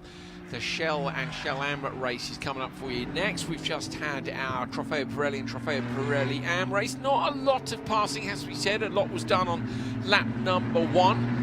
But we're looking forward to this all the same. The weather is in the distance. Don't think it's going to make it here in time for the race, but you just never know. Sonoma Raceway at the start of the season back in California, then of course followed by Daytona and Miami up to Indianapolis. Now we're here, then we're heading to Laguna Seca, and finale at Mondiali at the end of the season over in Italy for those drivers that choose to go and partake in that. That's the bus stop chicane up at the back of this incredible venue. Beautiful surroundings. And it's a fantastic roller coaster of a place. My name's Andrew Coley. Shay Adam is alongside me. Shay, you talked us through this earlier, but tell us again. It's such a cool track. It's one of the best tracks in North America, just about 3 hours outside of the border with Canada. We've got 11 turns, 3.4 miles, the S's, the bus stop, the carousel, the boot, the toe, the heel, the laces, and then that final turn 11 where we have seen so many race cars just go a little bit too close to the wall and lose their left side mirror. The weather is in the surrounding area, but it is not expected to arrive and hit us. But the track temp has certainly warmed up with all this cloud cover holding all the hot air in. Yeah, it's gone up by a little bit, another couple of degrees since the Pirelli race, definitely by about 10 degrees since this morning's qualifying. Air temperature still 31. Humidity's down a little bit. If we get the rain tomorrow, I imagine the humidity will drop off a cliff. It will get some nice clear air, but we'll see. We keep talking about it. There are clouds in the distance with what looks like a bit of rainfall, but we don't think we'll get it today. I'm excited about it tomorrow. Is that bad? Is that bad? Starting off both races talking about how sadistic you are. I know, yeah. It's just, I'm British. We love talking about the weather. The drivers have been talking about it too, to be fair. And then when it rained on Friday, when we were down in Casa Ferrari and the practice session was going, there were remarkably few people out practicing in the wet, weren't there? Oh, yes. And then they started to get into it, and you started to see people coming through committed. And I just think that people that put those laps in the wet will be really glad that they did if the weather comes tomorrow. But it's not looking likely today. The 296 challenge cars just coming back into the pit lane, having completed their recon laps. The next time they go out will be behind the safety car for 1 lap, and then we go green as we get a look of Mitchell Green behind the wheel of number 179. The man who likes to see the green flag because it often leads to a checkered flag which has his name on it. He has had the pole position twice this year. He set the fastest lap in 3 races, and he's only been off of the top or second step twice. So Mitchell Green is very much accustomed to being on the podium at the end of the race. Let's see if he can make it into the top step once again. Yeah, he certainly is. He could do with it because he's just a few points back now from Jan Bernier, who along with Gabe Hrib, who of course is in Copper Shell Am. Those Gabe Hrib and Bernier are the 2 most consistent drivers in the Copper Shell category, Copper Shell and Copper Shell Am. Here you're looking at Bernier, who leads Copper Shell, and he has been on the podium at every single race this year. I just can't tell you how hard it is to be that consistent in a one-make series. Yeah, and Jan Bernier has earned this right. He's racing once again for the Heart of Racing team. It's part of his Team Seattle organization with Ferrari of Seattle, and Jan Bernier this year looking like a serious threat to take the championship, having to hold off Mitchell Green, as we previously mentioned, but it was neither of those drivers who managed to come away with the pole position. That was Gary Ott for the overall pole, Ferrari of Philadelphia, and this man, Lewis Flory, taking his first pole position in Coppa Shell Am. Lewis with the blue-coloured rims again. We do like a decent livery on the car. Danny Patel's you can see in the background with the blue and black on the door that's open left-hand side of your screen. Big fan of that. Mitchell Green's pretty easy to pick out, isn't he, with the red and white and the stripe up the middle. Bernier is the blue and the sort of the burnt orange colour as well. That is the backdrop to this wonderful circuit. We're about 4 hours northwest of New York City. I can tell you, because I drove up on, what day, Thursday? Yes, Thursday. Drove up from EWR, Newark Airport. I did that a month ago. Yeah, it's beautiful. It's stunning. Plenty of airports around this area. You can Yeah. fly into Buffalo. That's only about 2.5 hours away. The Elmira, just right up the street. That one is very nice as well. What else have we got? Ithaca, Rochester. Ithaca's 45 Yep. minutes away. Rochester 90, but no. Yeah. go to a big airport in New York and drive up, just enjoy it. Okay, the first bit was a bit stressful. It was a bit New Jersey and Manhattan. If you're coming out of JFK, yeah, maybe not recommended. I kind of enjoyed it. Right, Nina Jade's down in pit lane. Nina Jade, how are we doing? We are doing very well. I'm currently with Mitchell Green, who's cool as a cucumber. How are you feeling right now? Good. It's go time, baby. Starting in second place, you're ahead of Jan Bernier. You need to get some precious points this weekend. How do you reckon it'll be? I'm going for him. You're going for the win. Amen. Well, go well. Thanks. Let's rock and roll. I like Mitchell. Mitchell is all business, isn't he, down there? And Nina Jade's heading further down the grid. Did he say, Fantastic. I'm going for him? I think he did say I'm going for him. And by him, I'm assuming he means Gary Ott, who's on the pole on the right-hand side. So, Mitchell will know that Gary Ott backed off a little bit too early at Indianapolis. He'll know as well that if he can put Ott between him and Bernier, it's an extra couple of points. It will give him the advantage in trying to get the fastest lap. So Green could really do with getting Ott at the start. Ott, though, knows he paid the price at Indianapolis and will be ready to go. Exactly, and that's the bigger question. Which driver learned the bigger lesson from going back and studying the previous race? Was it Gary Ott, who has had a long time to think about, man, I could have done this better? Could have got the win. Or is it Mitchell going, oh, he's got a pattern of doing this. I bet I can capitalize on it. The dangerous thing is assuming you know what your competitors are going to do, because then, of course, they do something different. And that tends to wind up in a not great situation, as we got a fantastic camera shot from the drone. Nina Jade has gone down to the him, and he's found Gary Ott. Yes, I am with Gary Ott. Gary, I was just speaking with Mitchell, and Mitchell said he's coming after you. How are you feeling about this? I would tell you that doesn't surprise me one bit, okay? But I can also tell you that I like the view. You got a great view. You're starting first. You got the best view in the house. How are you feeling about the race in general? Great. Feel good about it. Car's great. Great team. Great coach. Just execute the start and, I'll see Mitchell and Jan later. Go well.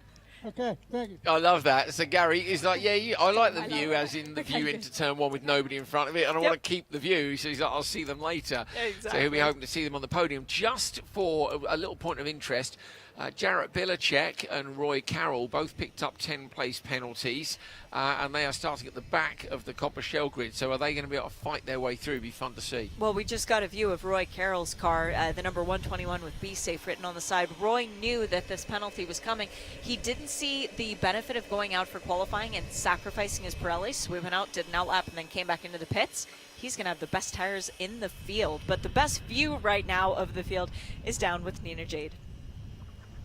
Absolutely, and that's enough chit-chat from me now. It's time to get down to business. So, drivers, start your Ferrari engines.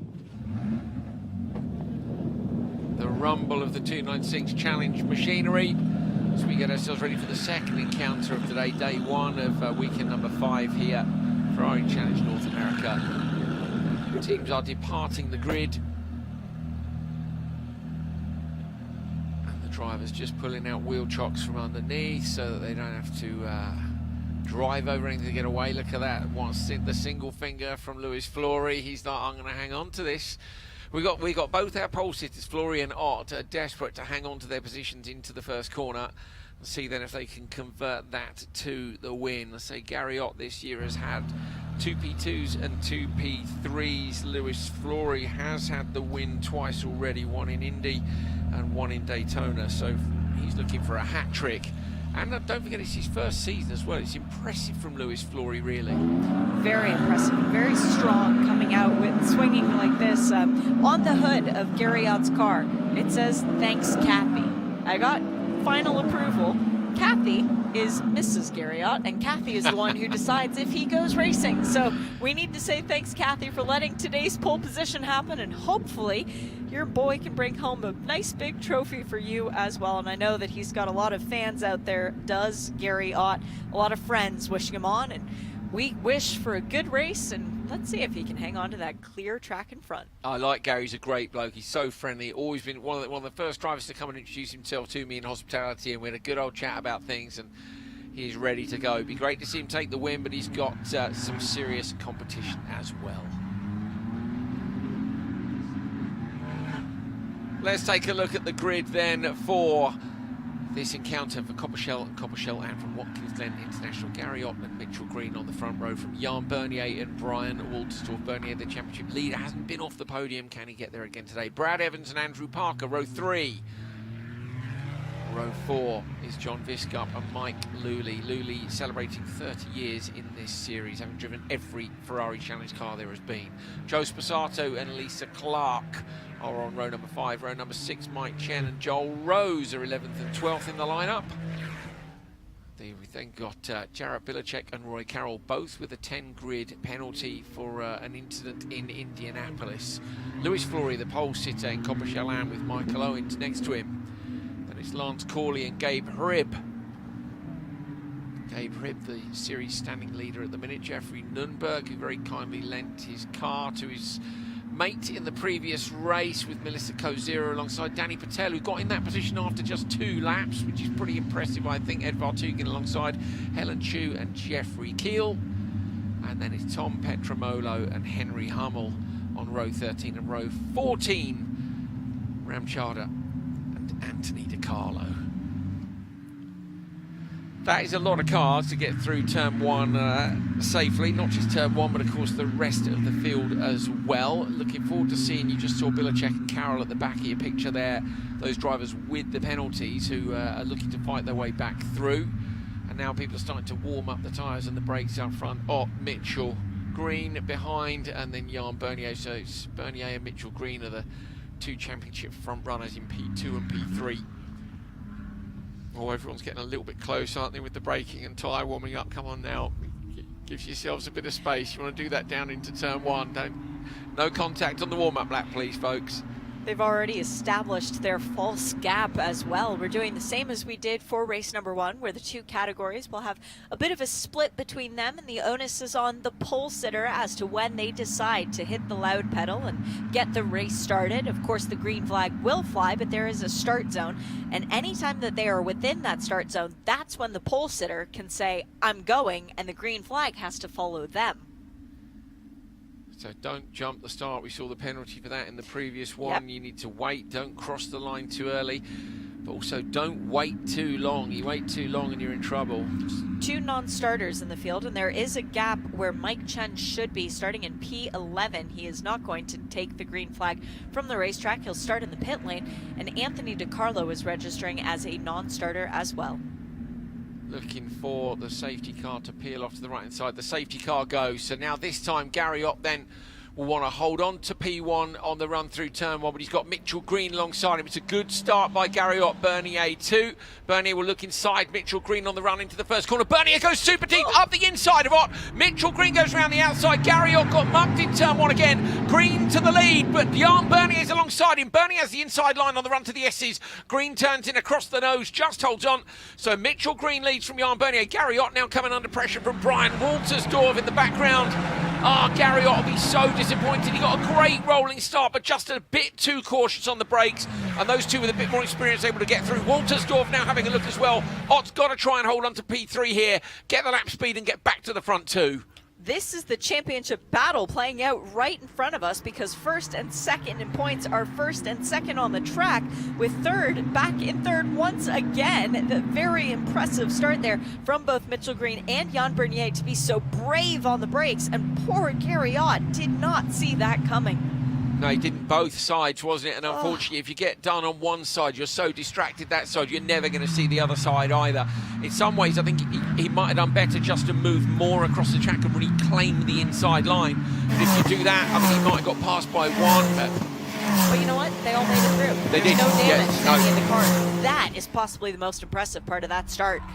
Further back in the field, there are places being contested. I think that's John Viscup who's going up the inside of the 151 machine. Beautiful pass on Brad Evans from John Viscup. Yeah, tidily done. That was where we saw the attempts made, wasn't it, by Perina in the previous encounter from Pirelli, but not able to get it done. Cook was just too good on the defence. Okay, I think that is.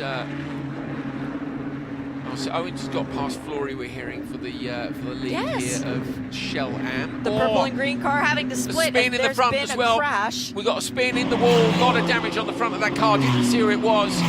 and then somebody lifting to try and get out of the way. Who was it that Roy lifted Carroll. here? It's Roy Carroll, yeah. So Roy Carroll lifted to avoid the accident, but I'm pretty sure we're going to see a flag for that because that car is badly damaged and he's sitting out in the middle of the track. We are still green at the moment as places are being contested further back. Patel with a really good start once again, moving up even further as Brian Waltersdorf is the car that was in the wall. That was the white car that we saw, the number 111. And he's got it out. Waltersdorf's got, what a legend. So Waltersdorf has got the car out of the racetrack, and that means that we're able to continue with this encounter other than maybe a bit of debris on the track in the background. You can see there Lewis Flory trying to find a way back through. There is a lot going on here, which is the back of Copper Shell and the front of Copper Shell Am here. Drivers from both categories in the mix. You've got Owens and Flory. Just ahead is Rose. Roy Carroll's dropped back a couple of positions. Melissa Cozier is close to this pack as well. And Lisa Clark is right in front of this paddle too. So it's a lot of cars in two different categories, each trying to have their own fight because Michael Owens taking the lead away from Lewis Flory. Flory wants it back desperately and he can't let Michael Owens put cars between he and the car he's chasing. Yeah, it's Rose just in front of them who is towards the rear. I mean, Carroll's at the back of the Copper Shell group, having dropped a couple of places back. But don't forget there was that incident where drivers were having to lift to try and find a way through. Flory looks to the inside line. Lewis Flory takes to the curbs to avoid Michael Owens in front of him and manages to. But he's now coming under pressure from behind as well. But that behind him is Carroll. So this wouldn't be for position in category. Carroll looking to the inside, but Flory still holds on. FCY is out. Now, we did see Brian Waltersdorf make it back into the pit lane, but is there damage on the track? Is there debris on the surface that we need to clean up? I would believe that that is why we have seen the full course caution come out. Meanwhile... no, that's why. That's Danny Patel. So Patel's parked at the side of the road, and that might not be the reason for it. I mean, So Patel does get away. Front right, is the front right? The front right's off that to me, surely. That's on the run into the bus stop, and there are orange overlaps. There are places where he should be able to pull behind the wall safely as the safety car comes up to pass them again. In the couple of laps that we had under the green flag, Gary Ott set the fastest lap of Coca Shell, and it is Lewis Flory who has the fastest lap in the Shell AM cast. So we know Patel is going slowly out there, still moving, we're hearing, on one of our trackside cameras. Let's take a look at positions. Gary Ott has lost 2, but has the fastest lap. Evans has lost 1. Bilacek up 4 places. Owens up 4 places. Lewis Flory up 2. That's overall, because remember, Flory was the pole sitter and has actually dropped a place, or had dropped a place. Well, and you're saying you think he leads? Yes. Owens leads Flory. Sorry, yes, I thought you meant leads the category, yeah. So he's lost 1 place. And Melissa Kazira has had a great start. She's up to P3 in the Shell M class, ahead of Gabe Harib, our championship leader.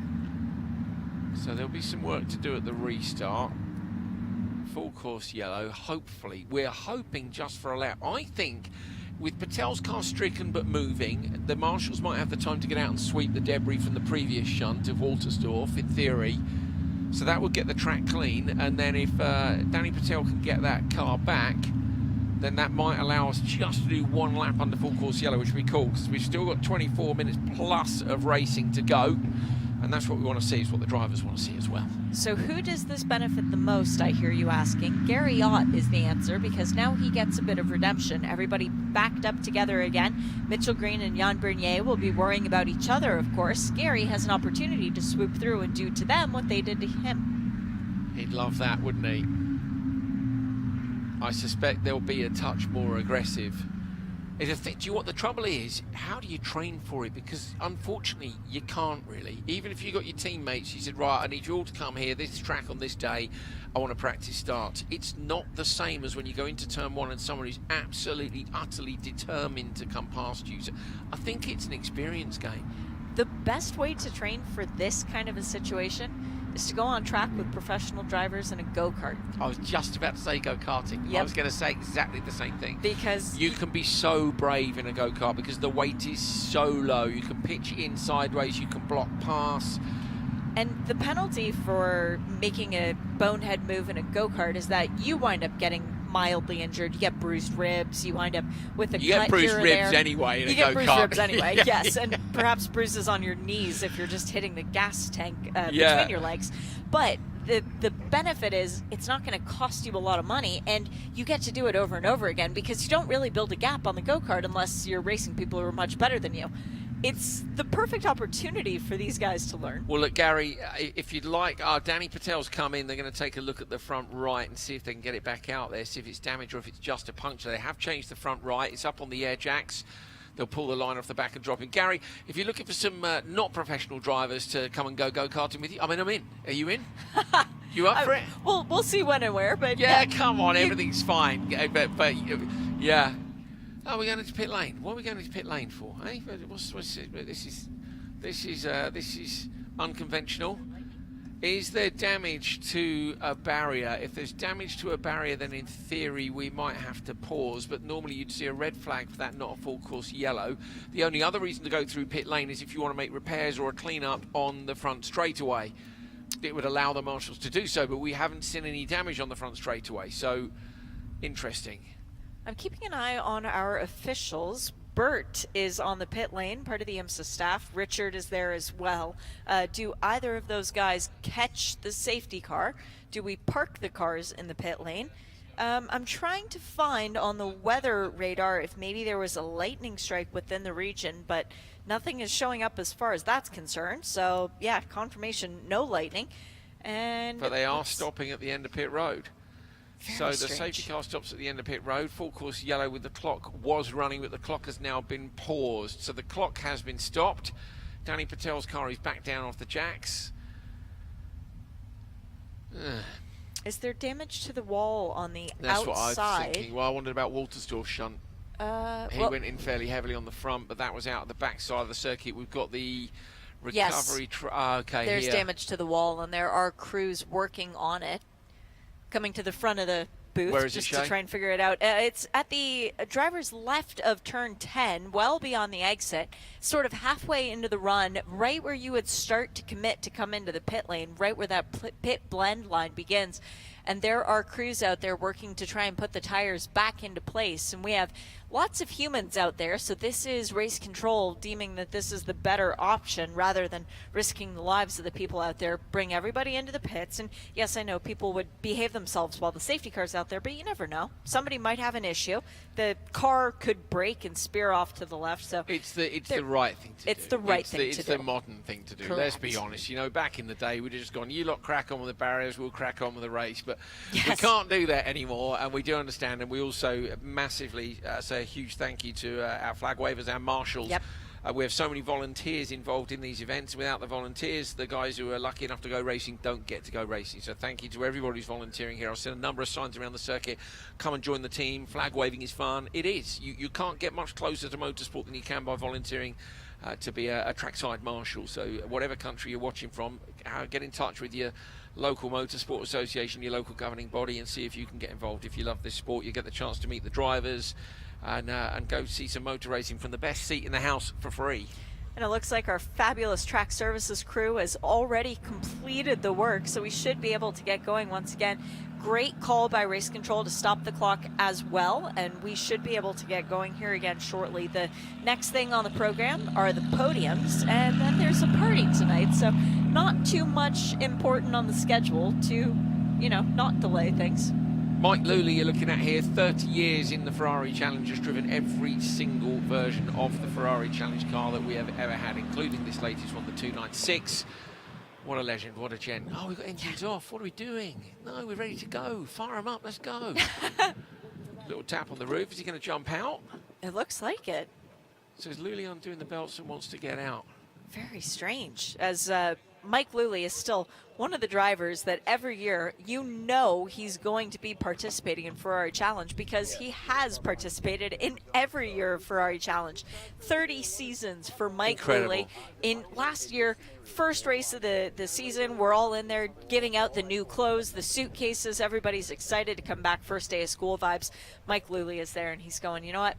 I need to have some surgery. It's all right. It's nothing too bad, nothing too big. But I told the doctors, we have to wait until after the first race of Ferrari So Challenge. that I get to do a race. I need to drive the 296. Brilliant. And I need to drive it this season because I don't know that I'll be able to get back into the car. So thrilled to see him back with us again this weekend and continuing on his streak in this championship. It's got to be the longest streak in Ferrari Challenge global. I can't imagine anyone is on a similar level to Mike Luley.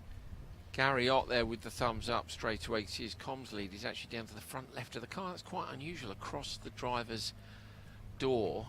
Unusual in my experience. Anyway, normally it's up behind your head, but that's where the comms lead is for him. Then you've got the harnesses, these nets down the side. Those are to stop the driver's arms flailing around. So you see Bernier there. You can see his comms lead is over behind the left-hand side of the wing of the seat. So that's where you plug into your crash helmet so you can talk to your pit crew. Various different lines in the car for fluids and so on. Swig of the water bottle. Yeah. For Jan Bernier. Talking of which, Lewis Flory is talking to Nina Jade right now in this little break from the action. Absolutely, I am with Lewis Flory now. He is down one place. Is it full attack mode on the restart? It's going to be full attack mode. I don't know if how much you guys have seen so far, but Michael Owens and I have been just right at it a whole race. There's been some really great racing between he and I. I bumped the rev limiter on the start that gave him the jump going into turn 1. I passed him in turn 8, and then we both came up on that accident. I was ahead of him going into 10, and he was able to swing wide, take the right side around the accident. I was directly in line of it. Had to give up the spot, but we've been bumper to bumper the whole time. It's been some great racing. Lewis, what goes through your mind on a stoppage like this? How do you keep your head in the game? You know, it's all about slowing everything down. Slow down your rhythm, slow down your timing, slow down your thinking, and just remember, it's another drive session. Start your engines, have fun. Well, Nina Jade had to bail there pretty quickly, which is understandable. Lewis chucks the water bottle out through the door aperture as well. See you later. We've got a job to do, and that job is to get stuck into his battle, isn't it, with Michael Owens? So obviously going well for the first 5 minutes. Heck, Andrew, he needs to come join us. Or we need to give him a mic in the car. He's doing a fantastic he's a great job. talker, isn't he? He's a great talker. He is. He's a lovely guy. Recapping everything, well, I got on the rev limiter and it allowed Michael Owens to get by. And It's the tiniest thing, to forget, to just get you high in the revs. You're watching your mirror, just for a split second, boom, they've gone up a gear and they're gone. Those are the margins. Those are the margins. And these are perfected race cars. There are some cars out there where you get in the rev limiter and it actually advantages you over the competition. No. In a Ferrari, when it says rev limiter, it means this is as much as you're going to get. Go to the next gear. That's your lot. And that is testament also to these cars because, like I said, there are a lot of race cars out there where you get the rev limiter and there's still some more to find. Lewis Flory just learned that no, rev limiter is it. It's a hard stop. It's a hard stop in a 296. Flory is equal on points at the minute with Jeffrey Nürnberg in the standings. They're on 192 each, although of course 193 because he got the point for pole. He did. Yes, he did. That's what I was about to say. Did he get? Yes, he did. So he's 1 point ahead. So, but he'll still want to beat Nürnberg. Nürnberg at the minute, look, is down in P5 with Flory in P2. So there's a couple of points in between them and a couple of cars as well. So Flory will be happy with that. I think chasing down Owens and Rib will be a big ask. There's some 40 points up the road, but you would want to secure third in the championship. It's like a podium, isn't it? A podium in a race, podium in a championship. So Flory's got a job to do here. Nürnberg races well though as well. And really, there's 6 races to go. This one, Yes. the points haven't been given out yet. You've got tomorrow, then you've got both rounds of WeatherTech Raceway Laguna Seca, both rounds of Finale Mondiale. Yeah, so there's a long way to go. Yeah, I mean, you can argue really, can't you? What have we done? We've done 8, 6 to go. We're only just past halfway, and I always think when you can't give up a championship, just as I know a soccer game can be 3-0 at half time, that means there's time for another 3 afterwards. The reality is a bit different usually, but it's not over. At the halfway point, the same amount of misfortune or fortune can come across your competitors as you've had. You might have had a shocking start to the season, you might have a banger of a second half. So yeah, maximum attack for Lewis Flory. Him and Nürnberg in that championship points battle. We've also got Melissa Kozira. She's only some 5 points off the back of them and is in the mix in this as well. Kozira is ahead of Nürnberg by a couple of places and behind Flory by a couple of places. She's in a blue and white liveried car as well, if I remember correctly. She's P3 right now. She's ahead of Verib and Nürnberg, so Yeah. Melissa's in a great situation. She was one of the drivers who was very excited about the possibility of rain tomorrow. Yeah. As we said earlier, we'll see how long that excitement lasts when we get into it. Right, Gary Ott in third place was a little bit mugged at the start by Jan Bernier and Mitchell Green, and Ott's look is underneath Bernier with one headlight firmly showing, and that is him saying, I am going to have a crack at you. I'm going to have a go at you on the run to turn one. The reality is they'll start in a line and it'll be quite hard work, but it means that the gaps are closed up, and he will be as close as he can possibly be. Green is on the throttle early. Bernier comes through. Gary Ott as well. The car streamed down through turn 11 and down towards turn 1. Mitchell Green's got a great restart here. Green flag, 19 minutes and 8 seconds left to go in this one. Bernier's gone with him. A little gap back to Gary Ott. Then it's Parker, Viscup, Evans, Lully, Spasato, Vilacek and Clark down into P10 as they come over the start-finish line to get this one back underway. We can't take our eyes off of Owens and Flory either. They were separated by 7/10 at the start line. That is going to just keep ramping up, particularly as the draft is important through this opening section of the track. Huge pack of cars coming through, so there were 14 rows on the grid. They're going too wide up the back straight. That looks like Owens having a look up the inside. Flory is in behind him as well. So Owens and Flory over the curbs as they go into the bus stop chicane. Flory wants to try and get that place back. I think it's Rose who's in front of them, and they'll be keen to dispatch Rose if they possibly can. They both got by Rose going into the bus stop. That's Lisa Clark that's in front of them now. They are moving through this shell field. Clark manages to shut the door on the run into the left-hander downhill. Flory's out wide looking for a way past. Flory runs it out over the curbs, but he's in danger here of losing a position. The car chasing him is Roy Carroll going around the outside at the toe of the boot. Very bold maneuver, but of course Roy Carroll is in the top class and he is looking and trying to get around Lisa Clark. Pulls it off, gets past both of them. He's now going to look inside Lisa Clark on the brakes here. This is bold stuff from Carroll trying to recover. Get back up into the back of the pack for for Copper Shell. Now to the inside line, should get this done on the run up into the left-hander. Tidily done. And that's Nürnberg. Nürnberg has caught up to Flory, so this is a real battle for the lead of the Copper Shell class between 3 cars and AM. We've got first, second, and third separated by nothing at all. Could not be closer.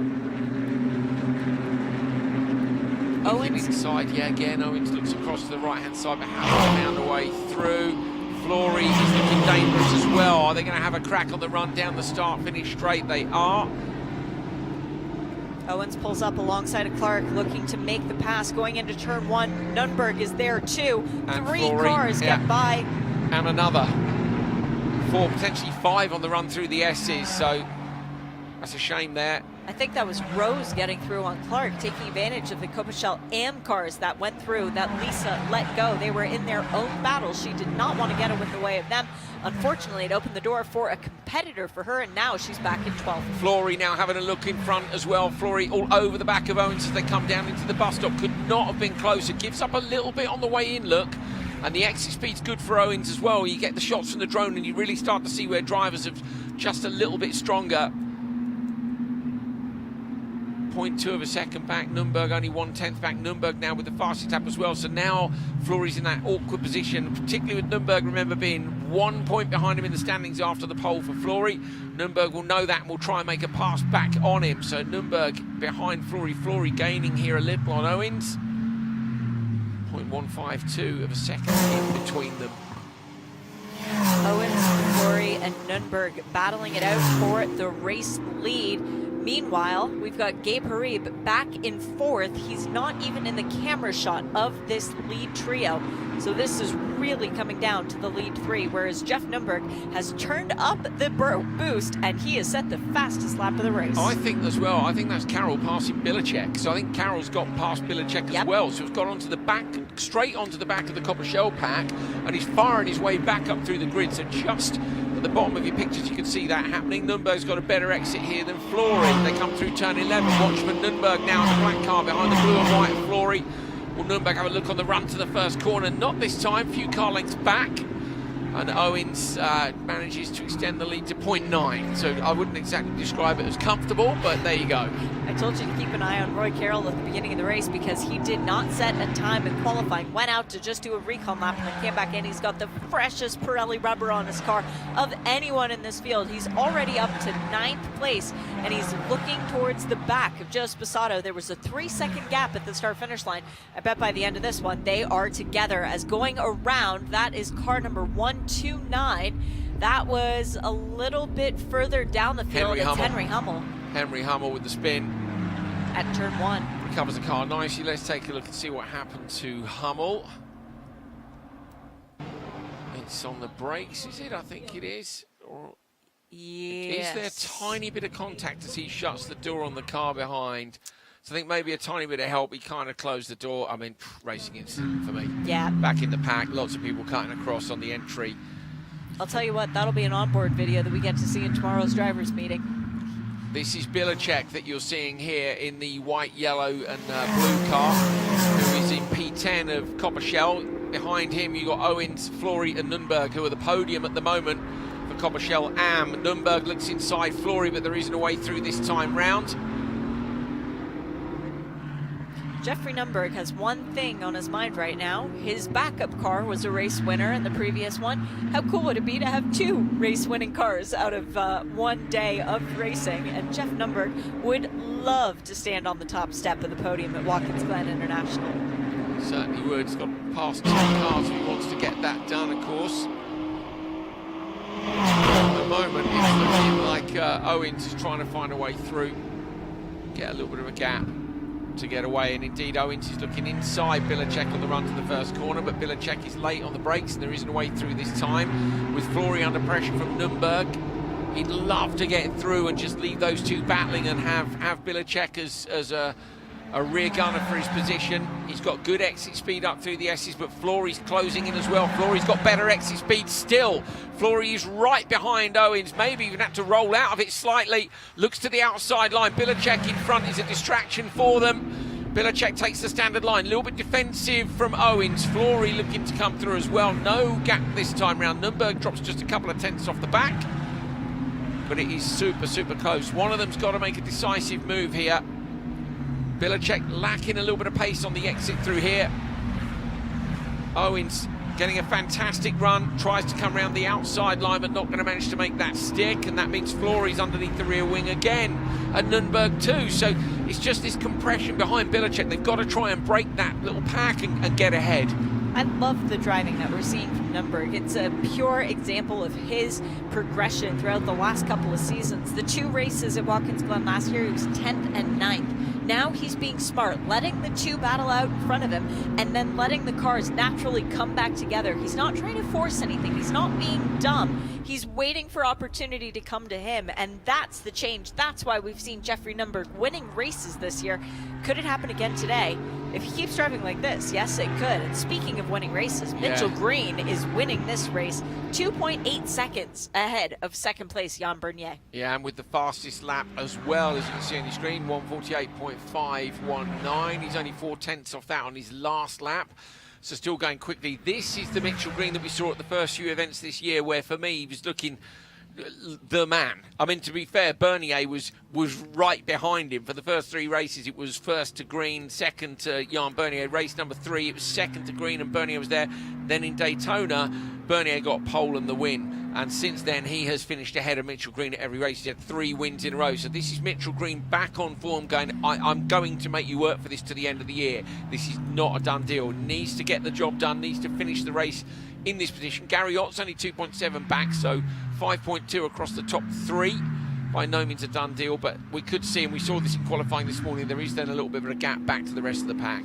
Mitchell Green has had a lot of time on track this weekend as well. He's got a lot of toys here that I know a lot of the other drivers were drooling over, but for Mitchell Green, getting that extra time on the track in a car that has perhaps even a little bit more horsepower than the challenge car he's out in right now, hard to think that's even possible, but he's been out there in his Ferraris just doing lap after lap.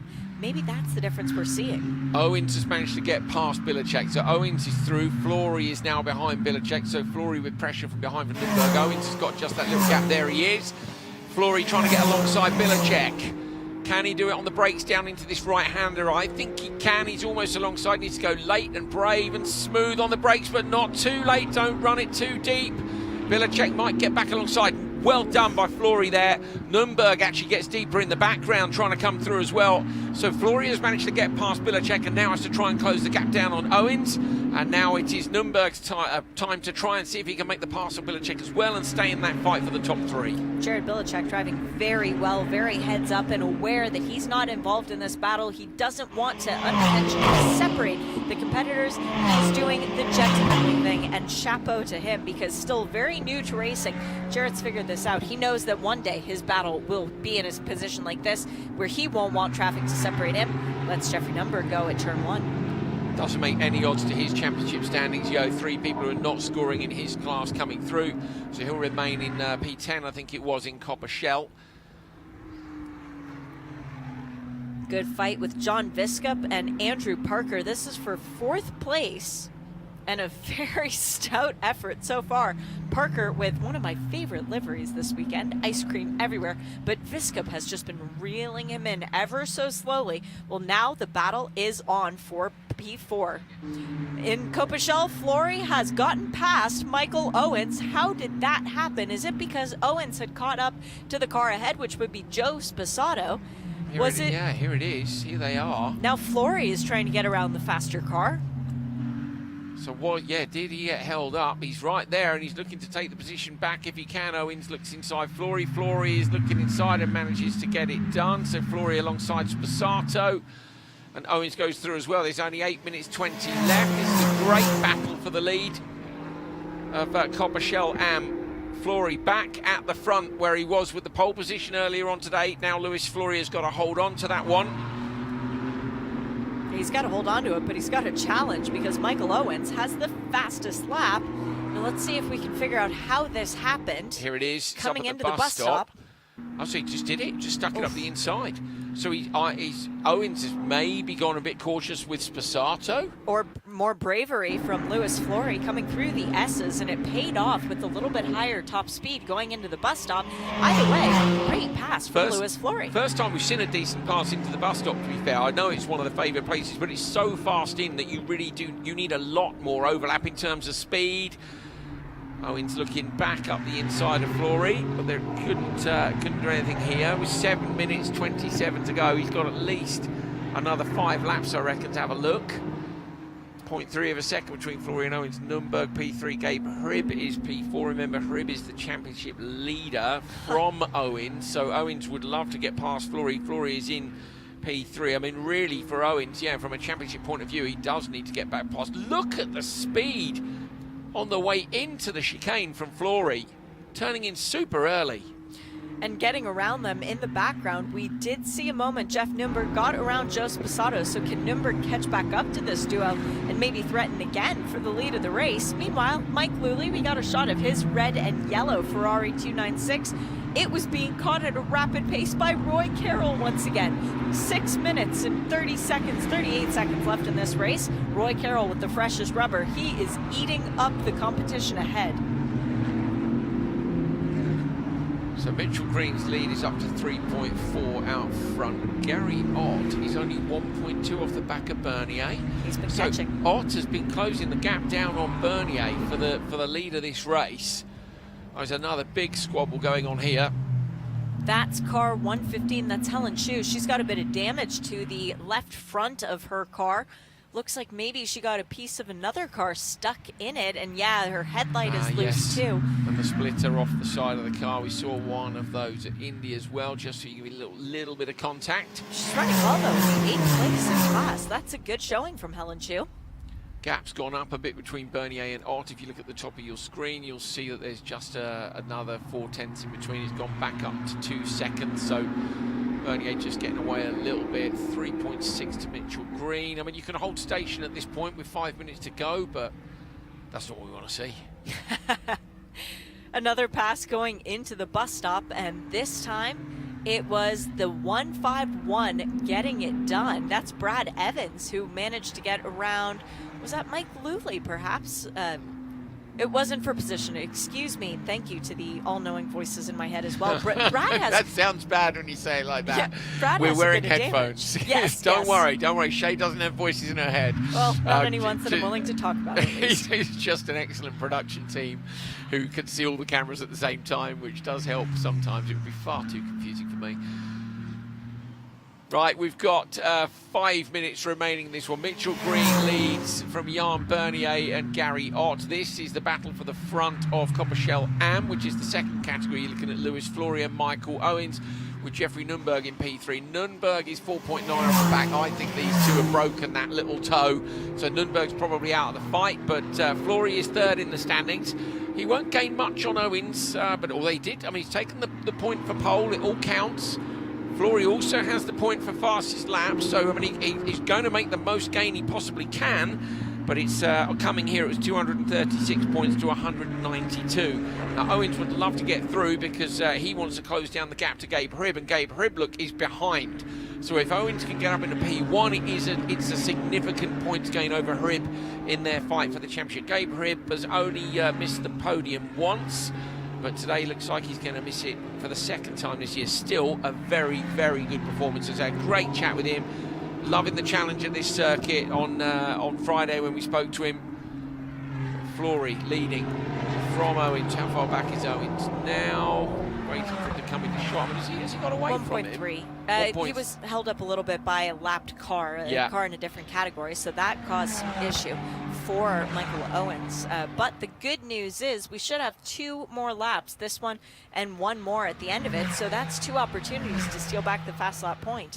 Let's keep an eye on on the lap pacer of Michael Owens. 152.0 last time to 151.3 for Flory in front, but to me, visibly closing this time round. We'll get another update when they come over the start-finish line, which is another few corners to go yet. Gap between them before they got into the traffic was 1.3. You got to catching is one thing, passing is another. Yes. Very valid thing that we would do well to remember as Mitchell Green comes by once again. 2 minutes and 50 seconds left on the clock, so it will be this one and 1 more. Getting all of our money's worth today with Ferrari Challenge Racing, getting lots of laps. I love it. Only a couple of laps. The full course yellow as well. Sensible decision to bring them in and pause the race, because that just means we don't lose too much race time. We've got time for that today as well. Green coming round to lapped traffic here. Just got to get this done tidily. That's not what you need at this stage of the race. You've got to be really sensible here and does the right thing. Looks to the inside line at a safe spot. Keeping a calm head like that. Bit easier when you've got a little bit of a gap. Jan Bernier next to come through on this. Gary Ott is there as well. Gary is only 1.4 off the back. No, John Viscup into the pits. He was fighting very hard with Parker for 4th place. Going to drop right down there. That's a shame for Viscup. Nothing visible on the car. Stops it. Bumper damage on the left front. Not enough to stop though, is it? Ott is right there thanks to a bit of traffic for Bernier. Gary Ott is right there. We've definitely got another lap to go. I think it will just be this one more. No, 2 more. This one and one this more. One and one more, yes. So Gary Ott trying to pass Bernier. Mitchell Green with a safe lead up front. Ott is right there. He'll sniff a chance here of P2. Gary Ott coming up over the hill. This was one of the places we've seen some passing. Ott could go for an inside line. He was not close enough to the back of Bernier this time round. See the car moving around on the brakes. That's a good indicator that they're very late on the anchors.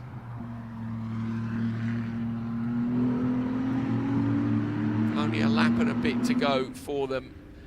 Flory, what's Flory's gap now? Just 0.9 over Owens. So we've got battles at the front, or near the front of both categories. The frustrating part for Bernier is that he can see green. The frustrating part for Ott is that he can see green through Bernier. Last lap. This is it. 3.4 miles to earn your trophy. Go get it, ladies and gentlemen. Of the quick drivers, Owens is just done a 151.0, 4/10 quicker than Lewis Flory in that fight. So, and that's his fastest lap of the race, which is why I bring that up. He's still, and that's equal to Bernier's pace, who's in P2 in this race overall. So Owens has just put in an absolutely fantastic lap here. Bernier getting away a little bit from Gary Ott now, has just managed to gap him a little bit. And Mitchell Green at the front, I'm sure by now is in bring it home mode on this final lap. Doesn't take quite as much curb on the exit as he could. Sensible stuff. If I was his coach, I would say right foot flat. You keep doing what you've been doing, because as soon as you start to dial it back, that's when mistakes happen. And for Mitchell Green, he doesn't need any mistakes. He's done everything he needs to earn the win today, just has half the track left to go. Bernier in P2, so not going to lose too many points here. Gary Ott, of course, got the point for pole position. Ott will be wanting pole again tomorrow. He's going to want, at some point, Gary Ott is going to get the pole, hang on to it in turn 1, and the more he doesn't do it, the more he's going to get fired up to get it done. I'd love to see him make that tomorrow. It's very interesting. We get a wet qualifying session to see what the relative pace of everybody is, who's got it when they're on their own out there in wet and slippery conditions. We're on the final lap here. It is weekend number 5 of Ferrari Challenge North America. Mitchell Green, you can see at the top of your picture here, is coming around with his championship rival Jan Bernier right there. Gary Ott, the pole man, just lost out at turn 1. The both of them passing around the outside, but Mitchell Green comes sweeping through the final corner. He had 2 wins at the start of the season. He's been on the podium 4 times since then in P2, but he takes his 3rd win of the year here at Watkins Glen. It's a great fight back against Jan Bernier, who retains his pole record, his podium record, 9 podiums in a row. Being on the podium here at Watkins Glen is just unbelievable. Gary Ott gets 3rd place. Great drive by him, although he'd be disappointed to have lost out in turn 1 to Bernier and Green. Maybe he can put that right tomorrow.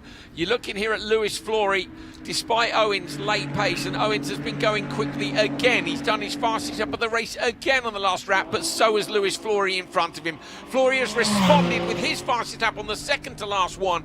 He takes his 3rd win of the year here at Watkins Glen over the start-finish line. Great job. Owens in P2. Nürnberg is just a few short seconds behind, actually 9.5 back, so maybe lifted off a little bit, but Nürnberg will cross the line, I'm sure, for P3 any moment. Great driving from everybody today, no real drama. Nürnberg does indeed come through for the last spot on the podium here in Copper, Shell, Amber. Mitchell Green, a 3rd-time winner here, ahead of Jan Bernier, and that's back to the Mitchell Green that we saw at the start of the year. So Green clearly enjoying the roller coaster tracks. He took 2 wins at Sonoma. He takes the 1st win here at Watkins. Can he take another one tomorrow? We'll see. Well, the track tomorrow could resemble the track today. Not at all, if the weather forecasters are going to be believed. So that's good news for the people who maybe didn't find the success, but bad news maybe for drivers like Lewis Flory, who, apologies for that. Don't worry, I called him it for a whole 6 races. It's absolutely fine. Well, you know, he's won races before with that moniker, so it's just good to keep it going. Well, occasionally we need to call him Louis just to make sure the luck stays. He knows the game, you know. He knows the game. He had the game today. He got game. He did a great job today. Fantastic. Everything he could have wanted today. Pole, fast lap, and race win. And a good pass as well to get it. Yes. Not only that, not just a lights to flag. That's a brilliant performance, but to make the pass as he did, took advantage of a little bit of traffic out there, and also to respond at the end. I say they did their fastest laps, both him and Owens did their fastest laps on the last 3 laps. Very impressive indeed to be pushing at that level. That's a response from Owens and then a second response from Flory to hold on to it. Job done.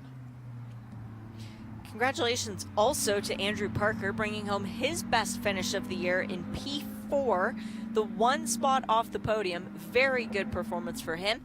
And Melissa Kozira wins the Ladies' Cup today with the best finish of 5th. She was excited to see what happens in the rain, as am I, and that is coming for tomorrow's running. Shout out also to Roy Carroll after starting at the back of the Copa Shell field. He drove his way back up to P6. Let's take a look at the pass from Lewis Flory earlier on in the race. This was up into the bus stop chicane. So this was for the lead in the category. And you could see, look, Owens was just checked up a little bit behind Sposato, I think it was. Yep. And look at that, Flory taking all the curb up the inside. Great awareness as well from Owens to know that he was there, because that would be his standard line. But a good aggressive drive from Flory. A little bit of opposite lock as he comes back over the curb on the second element and then straight back in, look, over the curbs again. So a really good aggressive pass with a small correction from Flory. I think that's impressive. Very fair play to both drivers. Yes, good Racing awareness. room asked for and given. Proper driving. Yep. Proper race car driving. Well done. That will be a fun podium celebration with those two after that battling for half an hour. Let's take a look at the results then. Copper Shell, race 1 from weekend number 5. Mitchell Green takes it by 2.1 seconds from Jan Bernier and Gary Ott. They were your top 3. Then it's Parker Evans, Carroll, Mike Luley. Fantastic, up in P7 there. Brilliant stuff. Lewis Flory, then your winner of Copper Shell and from Michael Owens and Jeffrey Nürnberg in 8th, 9th, 10th overall. Luley, remember, Mike Luley, we mentioned there, celebrating 30 years in the Ferrari Challenge. Joe Sposato, Gabe Hrib, Jarrett Bilacek, Melissa Kozira, Joel Rose, Lance Cooley, Helen Chu, Mike Chen, Ed Vartugian. Gabe Hrib is the championship leader, but Owens ahead of him. So, I mean, yeah, there'll be a few little point changes there. Jeffrey Keel, Tom Prep, Tremolo, Lisa Clark, then it's Hummel, Chada, Viscup, Patel, Walterstorff and De Carlo not starting this one. That was results of this race, and I'm sure we'll have championship standings for you shortly. I don't think the order will have changed, but I think it could be a little bit tighter with those results for drivers taking the spot. Here comes Mitchell Green in. So he spent a lot of time at this track this week, getting his head around, getting quick around here. Been out in the GT3 car in between the various different sessions. As have a number of the drivers, I have to say. And it's not the yes, the extra laps is good, but it is not the easiest thing to jump between race cars because they are not the same beast. Yes, now he's happy, back where he was at the start of the year. Top step. There's Jamie Morrow, his driver coach in the background in the grey t-shirt.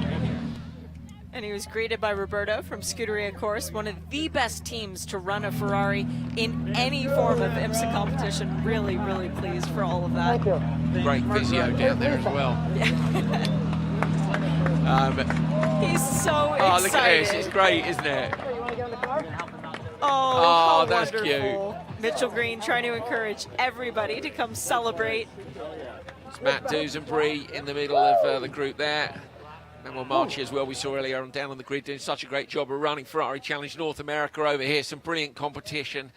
I believe we might find out something about next year's calendar in the very near future, so let's see about that as well. But yeah, thank you to the whole organising team for all the hard work here. Oh, who's on the roof? Yes! Mitchell. Mitchell's on the roof. Now, that's not something we see often enough in Ferrari Challenge. Good lad. Good lad. Now, sometimes that costs you a roof panel, but you know what? Sometimes it's worth it.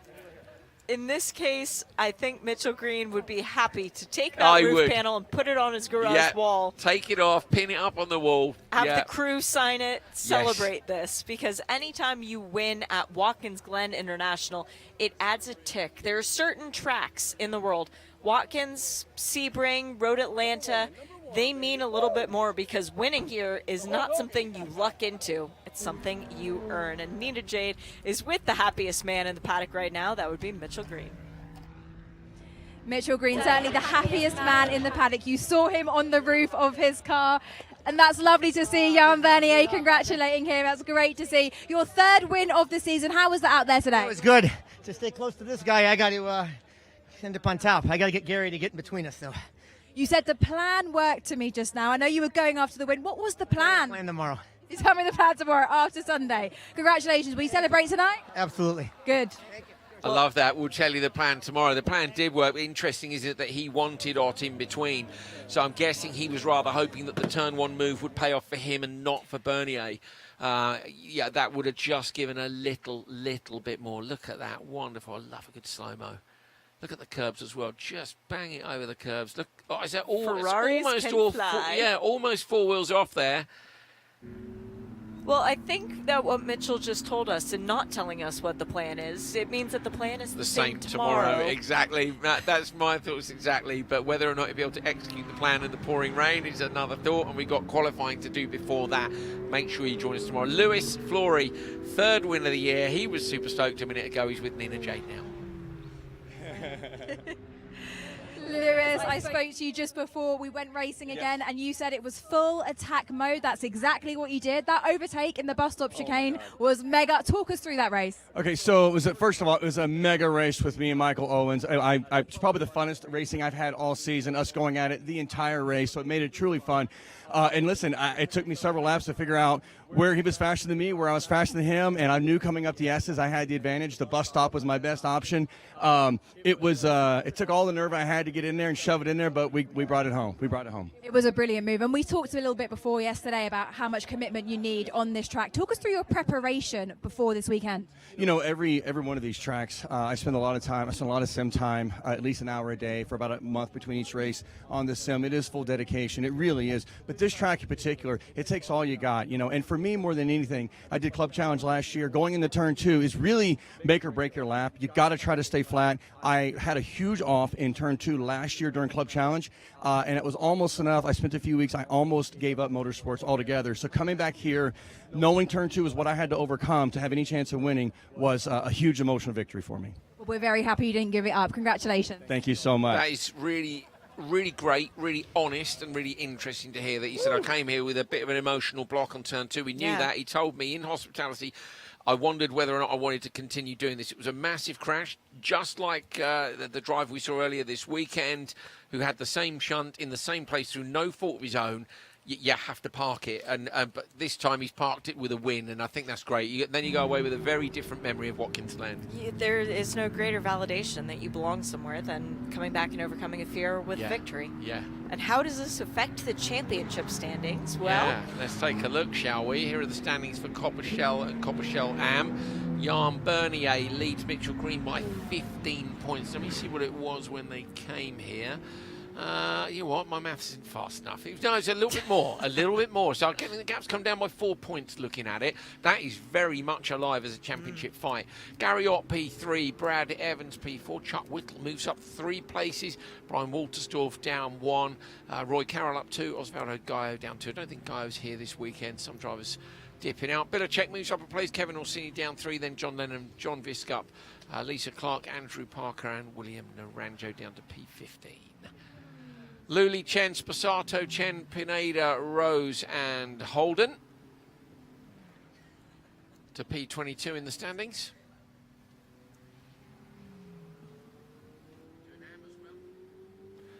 And we've got the AM category points for you as well. Gabe Hrib leads by just 12 points. So Hrib's lead, was more than that. Was something like 18, 16 coming here. So that's come down by 4 points as well to Michael Owens.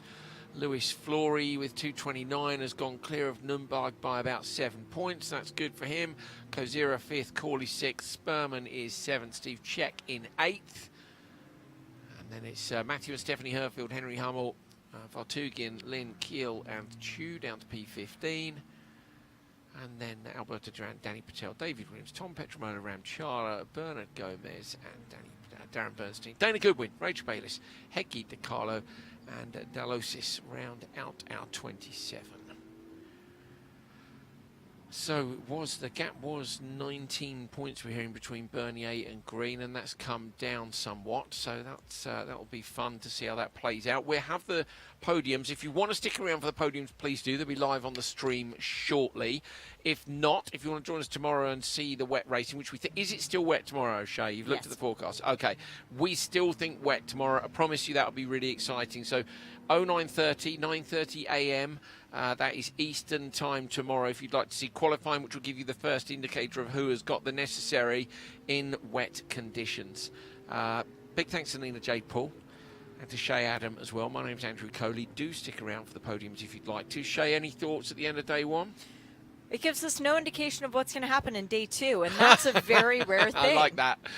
Normally we come into these weekends, and people who do well in race 1 tend to do well again in race 2, and we know the people who have that chip on their shoulder from a little unfinished business, but with the weather forecast for tomorrow, we genuinely have no clue what's going to happen. The only thing we do know is that this podium celebration, which is getting set up right now, that is going to be one party that you won't want to miss. Yeah, it's going to be a full-on lockout, isn't it, for Ferrari of Seattle in Trofeo Pirelli, I think it was, wasn't it? Yeah, absolutely brilliant by them. I I reckon, I don't know, but I reckon that's the first podium lockout this year. But you know what? There's been so much action, we're not quite sure. Right, here we go. We're getting ourselves ready for the podiums.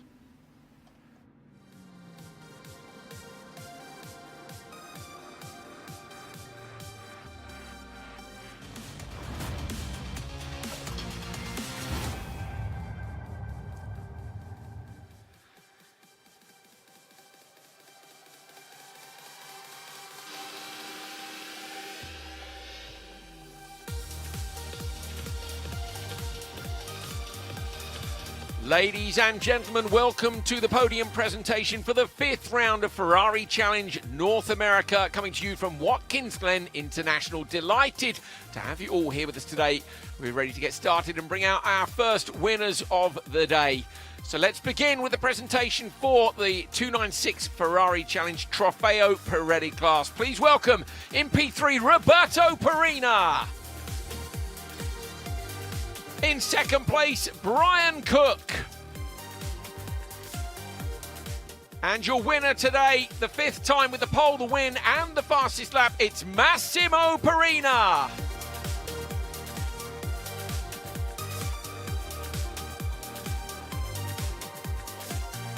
Now please remove your hats for our winner's national anthem.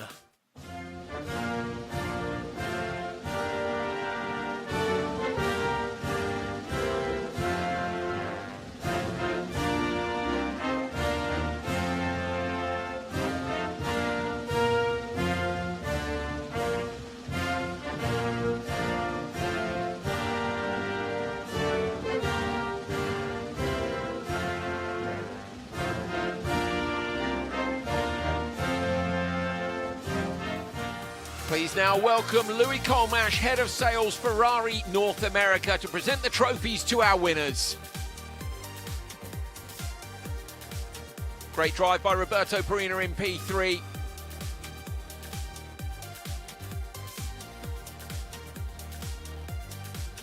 Second place, Brian Cook. That's Brian's best result of this season.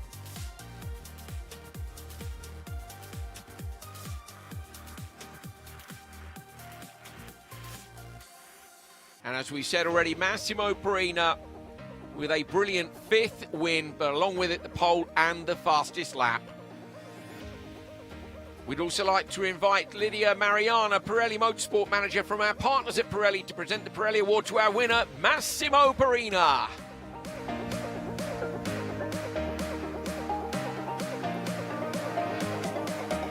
Please give a very warm welcome to a representative from Ferrari of Seattle to accept the Trofeo Pirelli Team Award, presented by Louis Colmash, Head of Sales, Ferrari North America. This is a podium lockout for Ferrari of Seattle. All 3 drivers coming from that tent. You better get up on step number 1. Come now, up there in the middle, let's go. A podium lockout for Ferrari of Seattle. Brilliant performance by the team. Smiles all round. So trophies for the photos. And now drivers, we got one more job to do. So get those trophies down and get yourselves ready. It's time for the champagne!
Next up, let's please invite the winners for the 296 Challenge Trofeo Pirelli AM class. In P3, Sebastian Mascaro.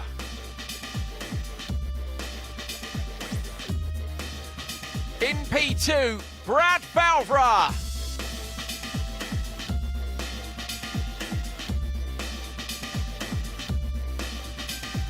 But your winner today, Michael Mathes.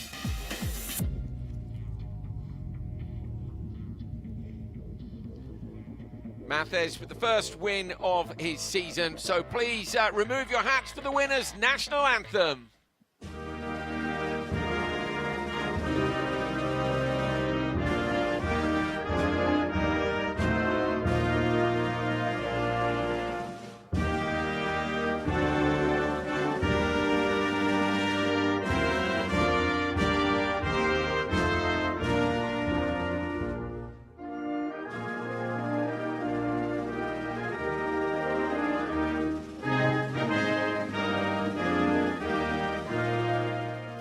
To present the trophies to our winners, please welcome Dawn Burlew, President, Watkins Glen International.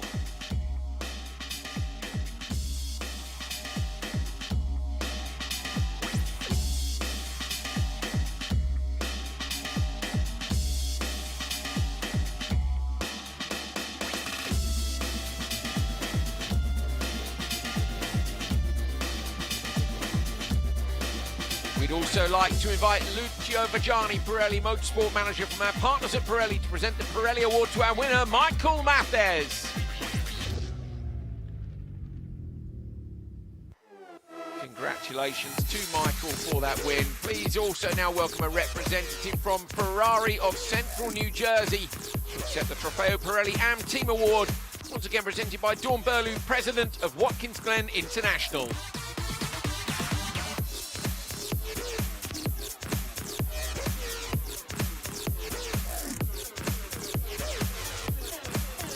Those trophies for the photos, please.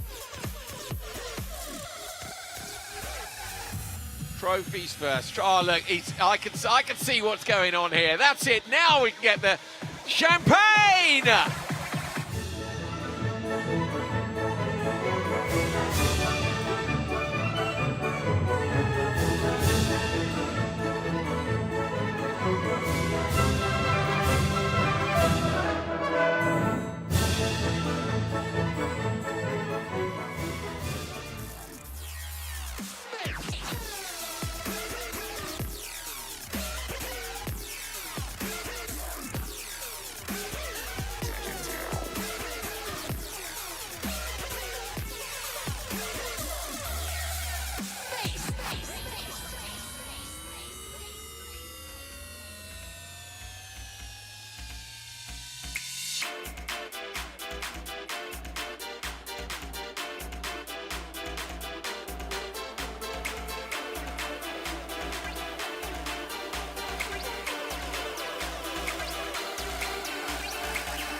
Next up, please welcome the podium for the 296 Ferrari Challenge Copper Shell. In third place, Gary Ott.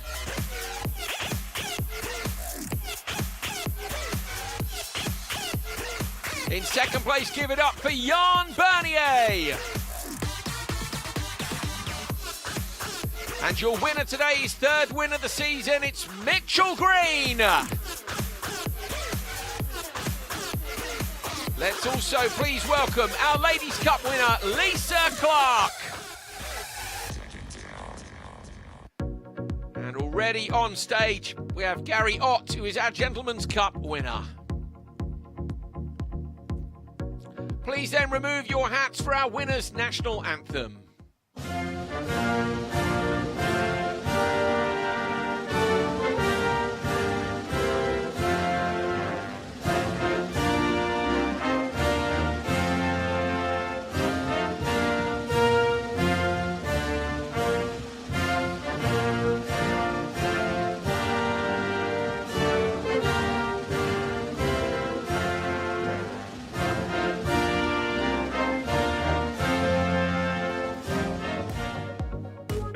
please now welcome Sean O'Donnell to present the trophies to our winners.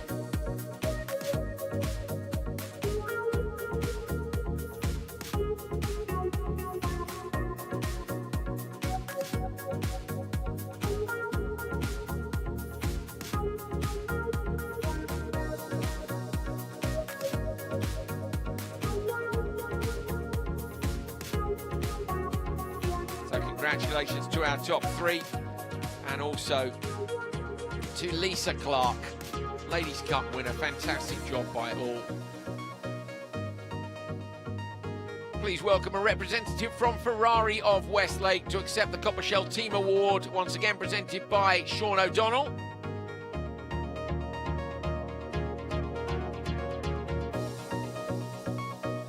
Congratulations to everyone. Get those trophies held up high, please, for the cameras. And then you know what to do. Trophies down. Time for the champagne.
Okay, our final podium of the first day here at Watkins Glen International. Please welcome to the podium for the 296 Ferrari Challenge Copper Shell AM category in P3, Jeffrey Nunberg.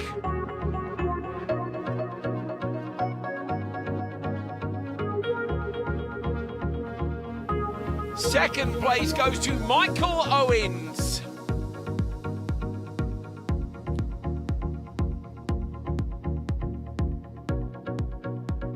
A bit of swapping around going here. We noticed, don't worry, they got it wrong the previous one. You're all good. And your winner today is Lewis Flory.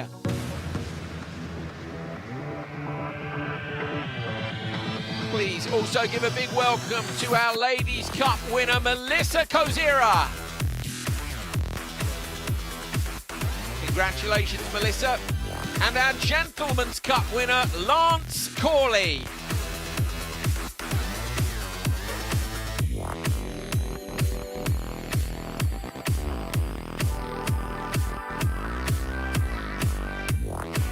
Please now, everybody, remove your hats for the winner's national anthem.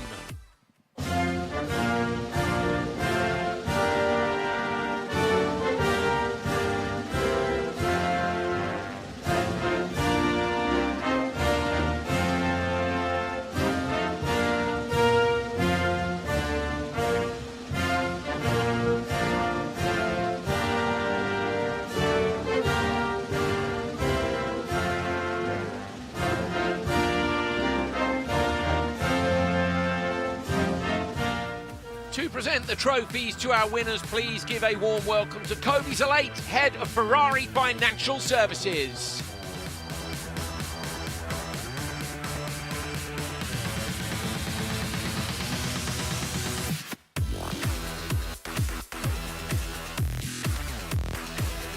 Special hats off to Jeffrey Nunberg, lending his spare car to Mathez earlier on today.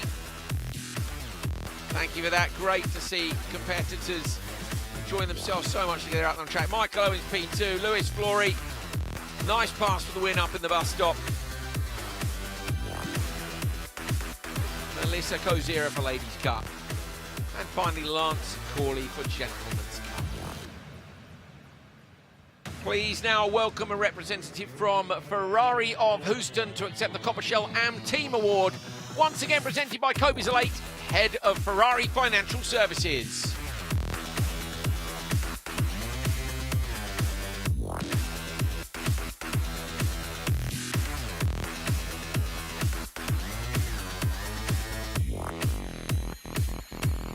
Congratulations everybody today. Please get those trophies held up high for the photos. There we are, people trying to run away already. Now's the time to run away. Trophies down. It's time for the champagne. Right, that is it from day one at Watkins Glen. Weekend number 5 of Ferrari Challenge North America. Join us tomorrow around 9:30 Eastern Time. We'll be qualifying for our 10th event of the year, 10th race. Day number 2 here from Watkins Glen. We'll see you in the morning.